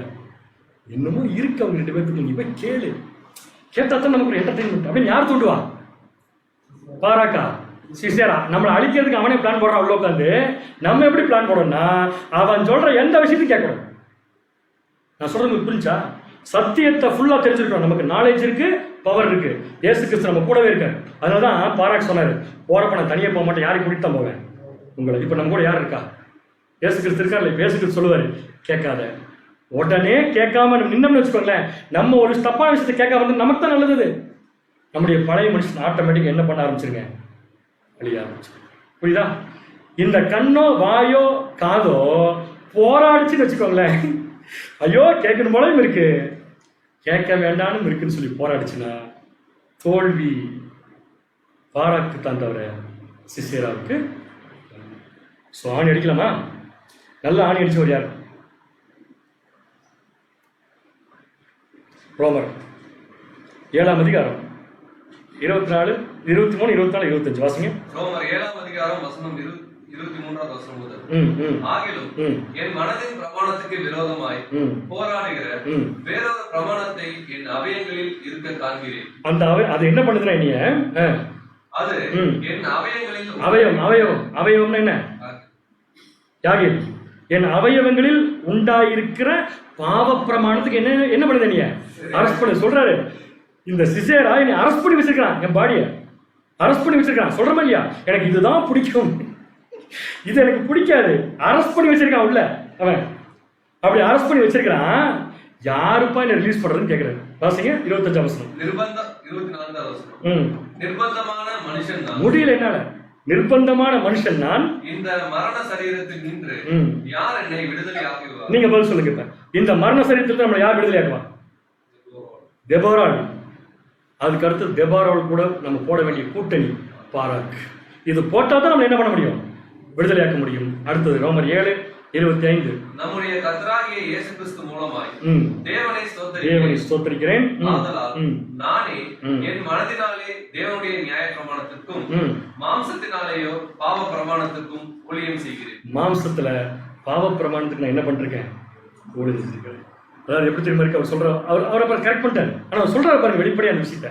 ஒரு ஜெயிச்சவரால தான் கண்டிப்பா தன்னுடைய வீக்னஸ் கூட வெளியே சொல்ல முடியும். சொல்றாரு தெரியுமா? நீங்களும் இப்படித்தான் இருப்பீங்க, ஆனா என்ன மாதிரி ஜெயிச்சிடலாம், கவலைப்படாது அப்படிங்கிறதுக்கா சொல்றாரு. பாவ பிரமாணத்துக்கு நான் என்ன பண்ணிட்டு இருக்கிறேன்? என் மாம்சத்துல ஊழியம் செய்ய. நீங்க சொல்லுங்க பார்க்கலாம். நம்மளாம் ஊழியம் செய்யறோம். 2 பேருக்கு ஊழியம் செய்யறதுக்கு வாய்ப்பு இருக்கு. ஒண்ணு அவனுக்கு, இன்னொன்னு இவருக்கு. 2 பேருக்கு ஊழியம் செஞ்சோம்னா எப்படிங்கிறது வாய்ப்பே கிடையாது. ஸோ அதனாலதான் நம்ம ஒருத்தரை கொல்லணும். அப்படி கொள்றதுக்கு தான் தேவன் இந்த மாம்சத்தை என்ன பண்ணிருக்காரு? இப்ப சொல்லுங்க, புதிய மனுஷன் மாம்சத்தை அழிக்குமா? என்னைக்குமே கிறிஸ்து யாரையும் அழிக்க மாட்டாரு. தெரியுங்களா? புதிய மனுஷனுக்கு என்ன பேரு? கிறிஸ்து தானே. கிறிஸ்து யாரையும் அழிக்க மாட்டாரு, நல்லதுதான் சொல்லுவாரு. அதே மாதிரி தெபோராள் யாருக்கு அடையாளம்? கிறிஸ்து யாரையும் அழிக்க மாட்டாரு. ஆனா எதை அழிக்கணுமோ அதை எதை வச்சு அழிக்கணுமோ அதை வச்சு கரெக்டாக அழிப்பார். ஒருவேளை தெபோராலே சிசேராவை நேரம் போய் ஜெயிச்சது என்ன இருக்கும்? என்ன இருக்குன்னா, பாராக்குக்கு இப்படி ஒரு பவர் இருக்குன்னே தெரியாது. மறுபடியும் பாராக்கு சொல்லிக் கொடுக்கணும். புரியுதா?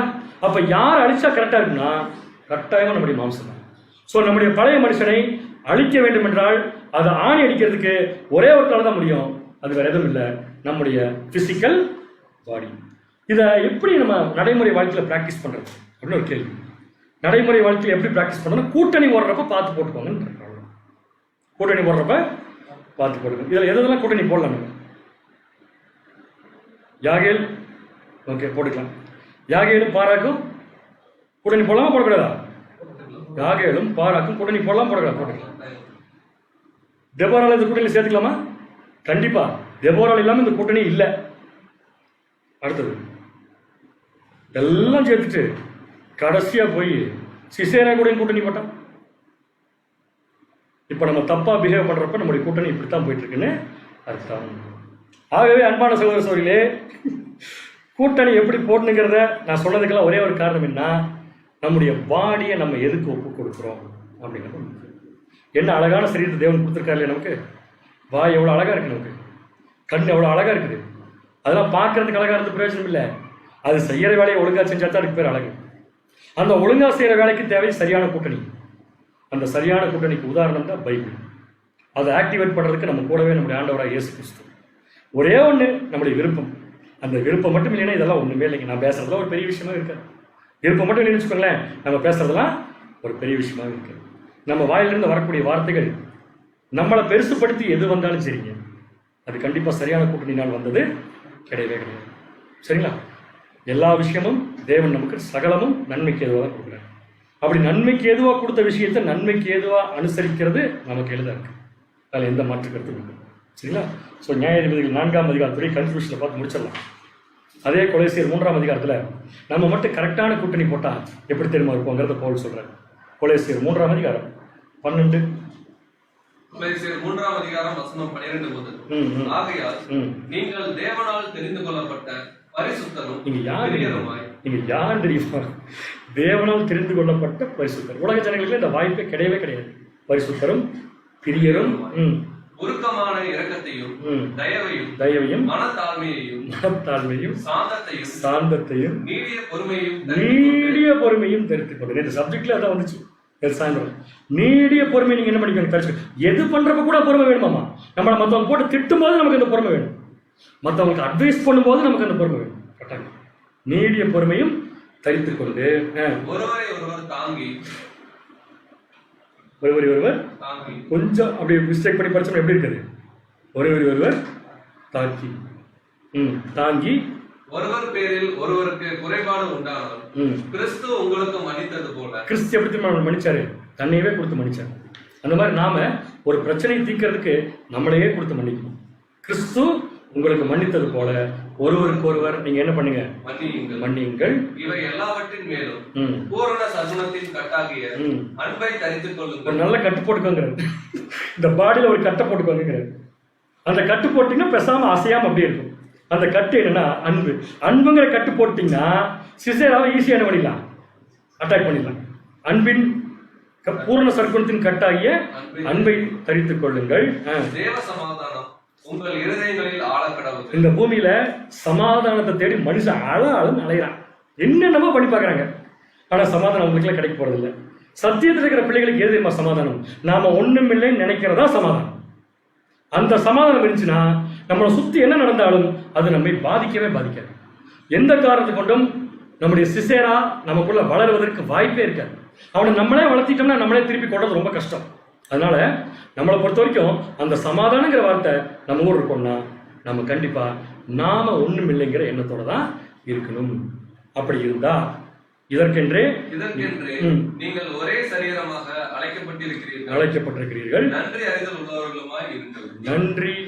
அறிதல் உள்ளவர்களுமாய் இருங்கள். நன்றி உள்ளவர்கள் என்ன அர்த்தம்? தேவன் கொடுத்திருக்கிற அவருடைய அளவற்ற கிருபைக்காகவும் அளவற்ற அன்புக்கும் நீங்க கொஞ்சமாவது எப்படி இருங்க? நீங்க இருங்க நன்றி உள்ளவர்களாக இருங்க. சரிங்களா? சோ எந்த கூட்டணி சரியா வரும் என்பதை நம்ம என்ன பண்ணிக்கலாம்? கரெக்டா புரிஞ்சுக்கலாம். இதெல்லாம் எதுக்கு தெரியுங்களா?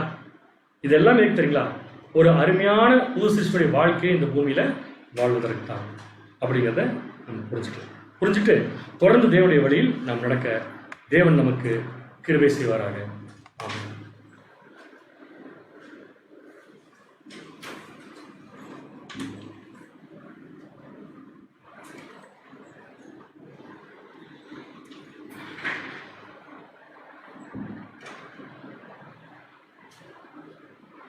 பிதாவாகிய தேவனுக்கு நம்முடைய ஆண்டவராகிய இயேசு கிறிஸ்து வழியாக நாம் 1000 புது சொற்களை எடுத்துக்கொள்ளலாம்.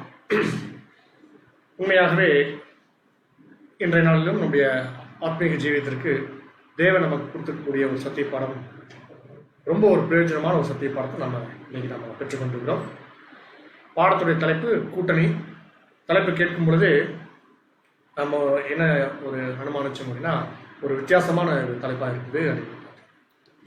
பொதுவாக இன்னைக்கு உலகத்தில் உலக பிரகாரமான இருக்கக்கூடிய அரசியல் கட்சிகள் இந்த வார்த்தையை அதிகமாக யூஸ் பண்ணுவாங்க, கூட்டணி கட்சி.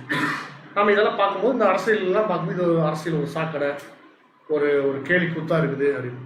எந்த அடிப்படையில் நம்ம சொல்லுவோம்னா, இன்னைக்கு ஒரு கட்சியில் ஒரு கூட்டணியில் நான் இருப்பேன், நான் ஆப்போசிட் இருக்கிற கட்சியை இந்த இந்த கட்சியோடு சேர்ந்துட்டு அவங்கள திட்டிகிட்டு இருப்பேன், அவங்க பண்ணுறதெல்லாம் தவறு அப்படி பேசிட்டு இருக்கேன். திடீர்னு நாளைக்கே நான் அங்கே போய் சேர்ந்துட்டு இவங்களை நான் பேசுவேன். என்னன்னா கூட்டணி மாறிடுச்சு. நம்ம இதை எப்படி பார்ப்போம்? அசிங்கமாக பார்ப்போம், அருவருப்பாக பார்ப்போம். இப்போ தேவனுடைய பிள்ளைகள் அப்படியே நீங்கள் இதை பாருங்க, நாமும் இன்னைக்கு ஒரு ஆளுகைக்கு வரப்போகிறோம் இல்லைங்களா? ஒரு ஆட்சி அதிகாரத்துக்கு வரப்போகிறோம். நான் சொல்றது நம்முடைய ஆண்டவர் இயேசு கிறிஸ்துவோட நம்ம ஆளுகைக்கு வரப்போகிறோம். இப்போ ஆளுகைக்கு வரப்போறவங்க ஆளுகைக்கு வரணும்னா எங்க கூட்டணி இருக்கணும், யாரு கூட கூட்டணி இருக்குங்கிறது முதல்ல தீர்மானிக்கும். நம்முடைய கூட்டணி யாரு கூட வலுவா இருக்குதுங்கிறத நம்ம அதை பார்க்கணும். நம்முடைய ஆண்டவராகிய இயேசு கிறிஸ்துவோட புது சிருஷ்டியோட கூட்டணி இருக்கு, அதை நம்ம தீர்மானிக்கணும். இன்றைய நாளில் நம்ம தீர்மானிக்கணும். அப்ப நம்ம ஒரு கூட்டணியில சேரணும் அப்படின்னா, நம்ம ஏற்கனவே இருக்கக்கூடிய அந்த பழைய கூட்டணியை ஒழிச்சிட்டு வரணும். இல்ல முடியாது அப்படின்னா, அந்த பழக்கம் முடியாது அப்படின்னா, நம்ம இங்க ஒரு இடம் ஒத்துக்குவாங்க. நம்ம இந்த கட்சியில கூட்டணி வச்சுட்டு இன்னொரு கட்சியோட நம்ம பழக்கம் வச்சுட்டு இருந்தா இன்னைக்கு உலக பிரகாரமாக அதை அனுமதிக்கிறது இல்லை. ஆனா நாம இவ்வளவு நாள் என்ன பண்ணிட்டு இருக்கிறோம், அதை அனுமதிச்சுட்டு தான் இருக்கணும். இந்த பாடத்தின் வாயில நம்ம தெரிஞ்சு கொண்ட ஒரு முக்கியமான விஷயம் என்னன்னா, நம்ம அநேக சூழ்நிலையில நம்ம என்ன பண்ணிக்கிறோம் அப்படின்னா, நம்ம புது சிருஷ்டி, நம்ம பாராக் அப்படிங்கிற ஒரு புது சிருஷ்டிக்கு நம்ம அனுமதிச்சிட்டோம், கூட்டணி வச்சாச்சு. திரும்ப என்ன பண்றோம் அப்படின்னா, சிசரேயோட கூட்டணி போடும்போது பாராக் சத்தமெல்லாம் என்ன பண்ணிடுறாரு, ரொம்ப மன வருத்தத்தோட அப்படியே நின்று பார்க்குறேன். ஆனா சரியா செய்ய வேண்டியது என்னன்னா, இந்த பாடத்துல என்ன பண்ணிட்டு இருக்கிறது மாத்திரம் தவறை மாத்திரம் சுட்டி காமிச்சிட்டு போகல. இந்த பாடம் நம்ம என்ன செய்யணும் அப்படிங்கிறது, அதுக்கான சொல்யூஷனையும் கூட யார் தான் அளிக்கணும், நாம தான் அளிக்கணும். தேவன் விரும்புறதும் ஆண்டவராகிய இயேசு கிறிஸ்து விரும்புறதும் என்னன்னா, நாமளே நம்முடைய பழைய மனுஷனுடைய செய்கைகளை அழித்து போகணும். எப்படி அழிக்கணும்? பால் கொடுத்து தூங்க வச்சு என்ன பண்ணணும்னா, ஆணி எடுத்து ஒரே சொருக சொரியணும். அது எங்கன்னா, அது அந்த ஆணி பாஞ்சு நெற்றியில வச்சு, நெற்றி பொட்டு வச்சு அடிக்கணும். அடிக்கிறது நாமளே அடிக்கணும், சரியா அடிக்கணும், கரெக்டான இடத்துல அடிக்கணும். அது அந்த ஆணி தரையில போய் பதியணும். இது பாருங்க, நம்ம தாவீது கூட பாத்தீங்கன்னா அதை எங்கதான் அடிக்கிறாருங்க, கோலியாத் அடிக்கும் போது எங்க அடிக்கிறார்? அடிச்சு கொள்றதுக்கு 1000 இடங்கள் இருந்தாலும் சரீரத்துல, ஆனா சரியான இடம் ஒரே அடி. அது என்ன பண்ணா விளத்தரணும், அது அது மரணத்துக்குள்ள போகும். அப்படி அடிக்கும். நாம என்ன பண்றோம்னா, சும்மா போய் அப்படியே கணத்துல செல்லாம தட்டுற மாதிரி இருக்காது. கேட்டா நான் பிரச்சனை எங்கன்னா, நம்ம சத்திய பாடங்கள் கேட்கறதெல்லாம் நோக்கம், தேவன் நமக்கு வெளிப்படுத்தக்கூடிய நோக்கம் என்ன அப்படின்னா, நம்ம சரியா கூட்டணி வைக்கணும். பாருங்க, டம்ளர் மாற்றி இப்போ நம்ம என்ன பண்ணிடுறோம், சிஸ்டராக்கு பால் கொடுக்கறதுதான் பாராக்கு பால் கொடுத்து தூங்க வச்சிடறோம். கரெக்டுங்களா? அதான் பேதுரு சொல்றாரு, நம்ம இதெல்லாம் தவறெல்லாம் நம்ம பண்ணுவோம்னு சொல்லி தான் பேதுரு சொல்றாரு. நீங்கள் என்ன பண்ணுங்க, பிசாசுக்கு எதிர்த்து நில்லுங்க, சாத்தானுக்கு எதிர்த்து நிற்கணும், தேவனுக்கு கீழ்ப்படியணும். ஆனால் நம்ம என்ன பண்ணிடுறோம்னா, அப்படியே மாற்றி செஞ்சிடணும். அப்படிதான் செஞ்சுட்டு இருக்கோம். தேவனுக்கு எதிர்த்து நின்றுறோம், சாத்தானுக்கு கீழ்ப்படிஞ்சிடும். கரெக்டுங்களா? எங்க நம்ம ஆணையை கூட மாற்றி அடிச்சு, அதைத்தான் நம்ம சரியாக செய்யணும். எதை செய்யணுங்கிறத தெரிஞ்சு சரியாக செய்யணும். அதுக்கு வழிகாட்டுறது எல்லாமே இது போன்ற சத்திய பாடங்கள் தான். இன்றைய நாளிலும் கூட தேவன் ஒரு உன்னதமான ஒரு சத்திய பாடத்தை நம்முடைய அன்பு சகோதரர் வாயிலாக நமக்கு வெளிப்படுத்தியிருக்கிறாங்க. இப்பேற்பட்ட ஒரு பாடத்திற்காக நம் தேவனை நம்முடைய ஆண்டவராகிய இயேசு கிறிஸ்து வழியாக நாம் மகிமைப்படுத்துகிறோம், துதிக்கிறோம், ஸ்தோத்திரிக்கிறோம். தூது கொடுத்த நம்முடைய அன்பு சகோதரருக்கும் நம் சபையின் சார்பாக நன்றிகளையும் வாழ்த்துக்களையும் நாம் தெரிவித்துக் கொள்ளலாம். இது போன்ற சத்திய பாடங்களை சகோதரர் மென்மேலும் நமக்கு எடுத்துரைக்க தேவன் அவர் அதிகமாக எடுத்து பயன்படுத்துவாராக. இந்த ஆராதனைக்கு நாம் நிறைவாக நம் ஒரு பாடல் பாடுறோம். பாடல் எண் 21, தேவாதி தேவனையே தினமும் துதித்திடுவோம் அப்படின்ற ஒரு பாடலை நாம் தேவனுடைய நாமத்துக்கு மகிமையாக நாம் அனைவரும் சேர்ந்து பாடுவோமாக. தேவாதி தேவனையே தினமும் துதித்திடுவோம். தேவாதி தேவனையே தினமும் துதித்திடுவோம். அன்பிலே தாயாருளின் வாய் அன்னையின் பாலமுதந்தே. அன்பிலே தாயாருளின் வாய் அன்னையின் பாலமுதந்தே. தேவாதி தேவனையே தினமும் துதித்திடுவோம். இயேசுவே எங்கள் மேய்ப்பரே, நானோ தாட்சி என்றும் அடையேனே. உள்ளுள்ள இடத்தில் மேய்த்திடுவார், அமர்ந்த நீரண்டை சேர்த்திடுவார். உள்ளுள்ள இடத்தில் மேய்த்திடுவார், அமர்ந்த நீரண்டை சேர்த்திடுவார். தேவாதி தேவனையே தினமும் துதித்திடுவோம். உம் வசனம் எங்கள் கால்களுக்கு ஆடையாமினக்கு என்றென்றுமே. பாதையில் வெளிச்சம் காட்டிடுமே, நீதியில் அனைத்து சென்றிடுமே. பாதையில் வெளிச்சம் காட்டிடுமே, நீதியில் அனைத்து சென்றிடுமே.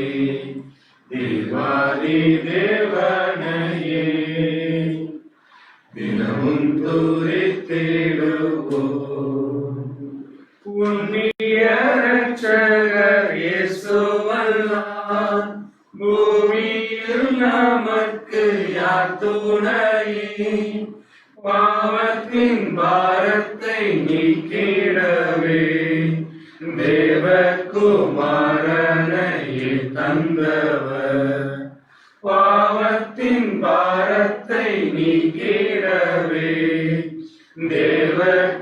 தேவகுமாரனையே தந்தவர். தேவாதி தேவனையே தினமும் துதித்திடுவோம். நீதியின் சூரியன் இயேசுவையே, ஜாதிகள் யாவும் வணங்கிடுமே. 1000 வருஷம் ஆனந்தமாய், ஆனந்தம் என்றென்றும் ஆனந்தமே. 1000 வருஷம் ஆனந்தமாய், ஆனந்தம் என்றென்றும் ஆனந்தமே. தேவாதி தேவனையே தினமும் துதித்திடுவோம். இந்த பரிசுத்த ஆராதனைக்கு நிறைவாக நமது மத்தியில் ஜெபம் செய்யும்படியாக நம்முடைய அன்பு சகோதரர் பால்பாண்டியன் பிரதர் அவர்களை சபையின் சார்பாக முன்னிலைக்கிறோம்.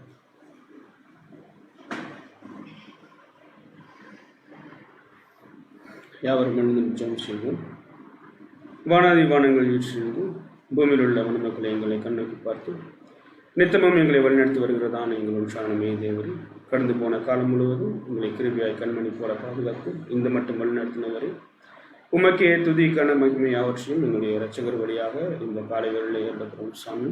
இந்த நாளிலும் கூட தேவரீர் எங்கள் மேலே அக்கறை கொண்டு முன்னேற்றத்திலிருந்து நீ கொடுத்ததான அந்த மேலான சத்தியத்துக்காக நாங்கள் துதிகளையும் நன்றிகளையும் எங்களுடைய இரட்சகர் வழியாக ஏறெடுக்கிறோம் சாமி. நாங்கள் பாடத்திலே கேட்டது போல நாங்கள் அதன்படி நடக்க நீர்தாமே எங்களுக்கு கிருபை செய்ய வேண்டுமாய் கூட நாங்கள் வேண்டுகிறோம் சாமி. இந்த பாடத்தின் மூலமாக நாங்கள் பெற்றுக்கொண்ட ஒரு காரியம் என்னவெனில் பார்க்கும் பொழுது தேவரீர் எங்களுடைய மனதின் பிரமாணத்துக்கு விரோதமாக போராடுகிறதான பாவ பிரமாணத்தை எங்களுடைய அவயங்களில் கூட இப்பொழுதும் நாங்கள் காண்கிறோம் சாமி. இதை நாங்கள் வெளியில் எடுத்து போட்டு எங்களுடைய உள்ளான மனுஷன் ஏற்படுத்ததான அந்த புது சிருஷ்டி ஒவ்வொரு நாளும் வளரத்தக்கதான எங்களுக்கு ஒரு கிருபையை தர வேண்டுமாய் கூட நாங்கள் வேண்டுகிறோம் சாமி. எப்பொழுதெல்லாம் எங்களை பாவம் மேற்கொள்கிறதோ பாவத்தை அறிக்கை பண்ணுகிறவர்களாக மட்டுமிராமல் அதை விட்டுவிடவும் நீர்தாமே எங்களுக்கு தேவையான பலத்தை தந்து வழிநடத்த வேண்டுமாய் கூட நாங்கள் வேண்டுகிறோம் சாமி. எங்கள் எல்லாரையும் உங்களுடைய திருக்கரத்திலே நாங்கள் கொடுக்கிறோம் சாமி. நாங்கள் எப்படி நடக்க வேண்டும் என்று சொல்லி கூட எங்களுக்கு அநேக பாடத்தின் வாயிலாக கற்றுக் கொடுத்திருக்கிறீர் சுவாமி. அநேக நேரங்களிலே நாங்கள் எடுக்கக்கூடிய முடிவுகளிலே நாங்கள் தவறுகிறோம் என்பதை கூட இந்த பாடத்தின் வழியாக நாங்கள் கண்டுகொண்டோம் சுவாமி. அப்பா பாடத்தை அதாவது சத்தியத்தை கேட்கிறவராக மாத்திரம் இல்லாமல் அதன்படி நடக்கத்தக்கதான பிள்ளைகளாக நாங்கள் மாற ஒவ்வொருவருக்கும் தேவையான பரிசுத்த ஆவியை தந்து வழிநடத்த வேண்டுமாய் கூட நாங்கள் வேண்டுகிறோம். இந்த நாள் முழுவதும் உங்களுடைய கரங்களிலே கொடுக்கிறோம். ஒவ்வொரு தேவ பிள்ளைகளையும் உங்களுடைய கரங்களில் கொடுக்கிறோம். அப்போ இன்னும் கூட பரிசுத்தவான்கள் செய்கிறதான ஒவ்வொரு ஊழியத்தையும் உங்களுடைய கரங்களில் கொடுக்கிறோம் சுவாமி. வரக்கூடிய காலங்கள் எப்படி என்று எங்களுக்கு தெரியாது, ஆனாலும் உங்களுடைய பிள்ளைகளை நீர் நன்றாக நடத்துவீர் என்று சொல்லி நாங்கள் அறிந்திருக்கிறோம் சுவாமி. எல்லா காரியங்களையும் அறிந்த தேவன் தாமே எங்களுக்கு ஒவ்வொரு வேலைகளையும் வழிநடத்த சித்தமுள்ளவராகவும் இருக்கிறீர். அப்பா நீர் மேன்மைப்பட்டவராகவும் இருக்கிறீர் என்று கூட நாங்கள் அறிந்திருக்கிறோம் சாமி. எல்லாவற்றையும் உங்களுடைய திருக்கரத்திலே நாங்கள் ஒப்படைக்கிறோம். நாங்கள் கேட்டதையும் கேட்க மறந்த யாவற்றையும் எங்களுடைய இரட்சகர் வழியாக இந்த வேலையில் கூட ஏற்கிறோம் சாமி. இந்த ஒரு சிறிய மன்றாட்டத்தை எங்களுடைய இரட்சகர் வழியாக ஏற்கிறோம். எங்கள் ஜீவனுள்ள நல்ல பிதாவே.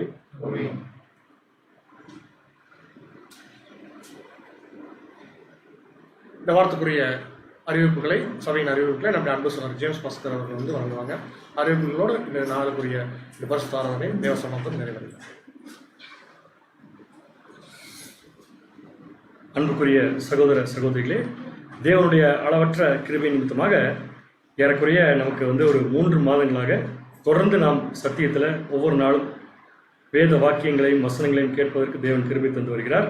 அது இந்த வாரமும் தொடர்ந்து ஒவ்வொரு நாளும் மாலை 7:15 நடைபெறும் என்பதை உங்களுக்கு மிகவும் மகிழ்ச்சியோடு தெரிவித்துக் கொள்கிறோம். அது மட்டும் இல்லை, ஒவ்வொரு சப்ஜெக்டும் நம்ம எல்லாருமே கேட்கணும் அப்படிங்கிறது முக்கியமான விஷயமா இருக்குது. தேவன் அதுக்காக ஒரு சூழலையும் நமக்கு இன்றைக்கி ஏற்படுத்தி கொடுத்துருக்காரு. அதை பயன்படுத்திக் கொள்ள முடியாது உங்களை அன்புடன் கேட்டுக்கொள்கிறோம். அடுத்தது நம்முடைய கோயம்புத்தூர் திருச்சிரோடு எக்லீசியாவை சேர்ந்த நம்முடைய அன்பு சகோதரர் ஆரோக்கியராஜ் அவர்கள் ஏறக்குறைய அவங்களுக்கு தெரியும், ஏற்கனவே அனௌன்ஸ் பண்ணியிருந்தோம். ஒரு 2 மாதங்களுக்கு முன்பு ஒரு சின்ன ஆக்சிடென்ட் ஆகி பார்த்தீங்கன்னா ஹாஸ்பிட்டலில் இருந்தார்.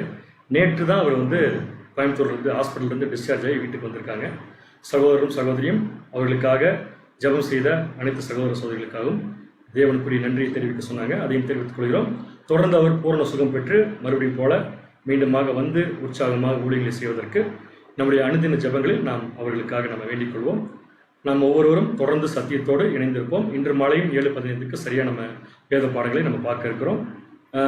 இனி சூழ்நிலை எப்படி போகும் அப்படிங்கிறத பார்க்கும்போது ரொம்ப ஒரு கடுமையான காலம் தான் வரப்போது நமக்கு நல்லா தெரியுது. எந்த ஒரு விஷயமும் அரசாங்கத்தின் கட்டுப்பாட்டுக்குள்ளே இப்போ இல்லை. இப்போ அரசாங்கமே கட்டுப்பாடு செய்ய முடியாத நிலைமையில் இருக்காங்க. அடுத்தடுத்து என்ன முடிவெடுப்பாங்கன்னு தெரியாது. ஆனால் ஒரு விஷயம் மட்டும் நல்லா தெளிவாக தெரியுது, எது எப்படி இருந்தாலும் நமக்கு சத்தியத்தை தேவன் குறைவில்லாமல் கொடுத்து வருகிறார் அப்படிங்கிறது தெரியுது. தயவு செய்து அந்த சத்தியத்தின் மேன்மையை நம்ம ஒவ்வொருத்தரும் புரிஞ்சுக்கிட்டு நாம் வந்து கிறிஸ்துடைய சபையாக மாறுவதற்கு இதை பயன்படுத்தி கொள்ளும்படியாக உங்கள் அனைவரையும் அன்புடன் கேட்டுக்கொள்கிறோம். மீண்டும் இன்று மாலை 7:15 சத்தியத்தோடு நாம் சந்திப்போம். தேவன் தாமே நம் அனைவரையும் ஆசீர்வதித்து அவருடைய சித்தப்படி வழிநடத்துவாராக. ஆமென்.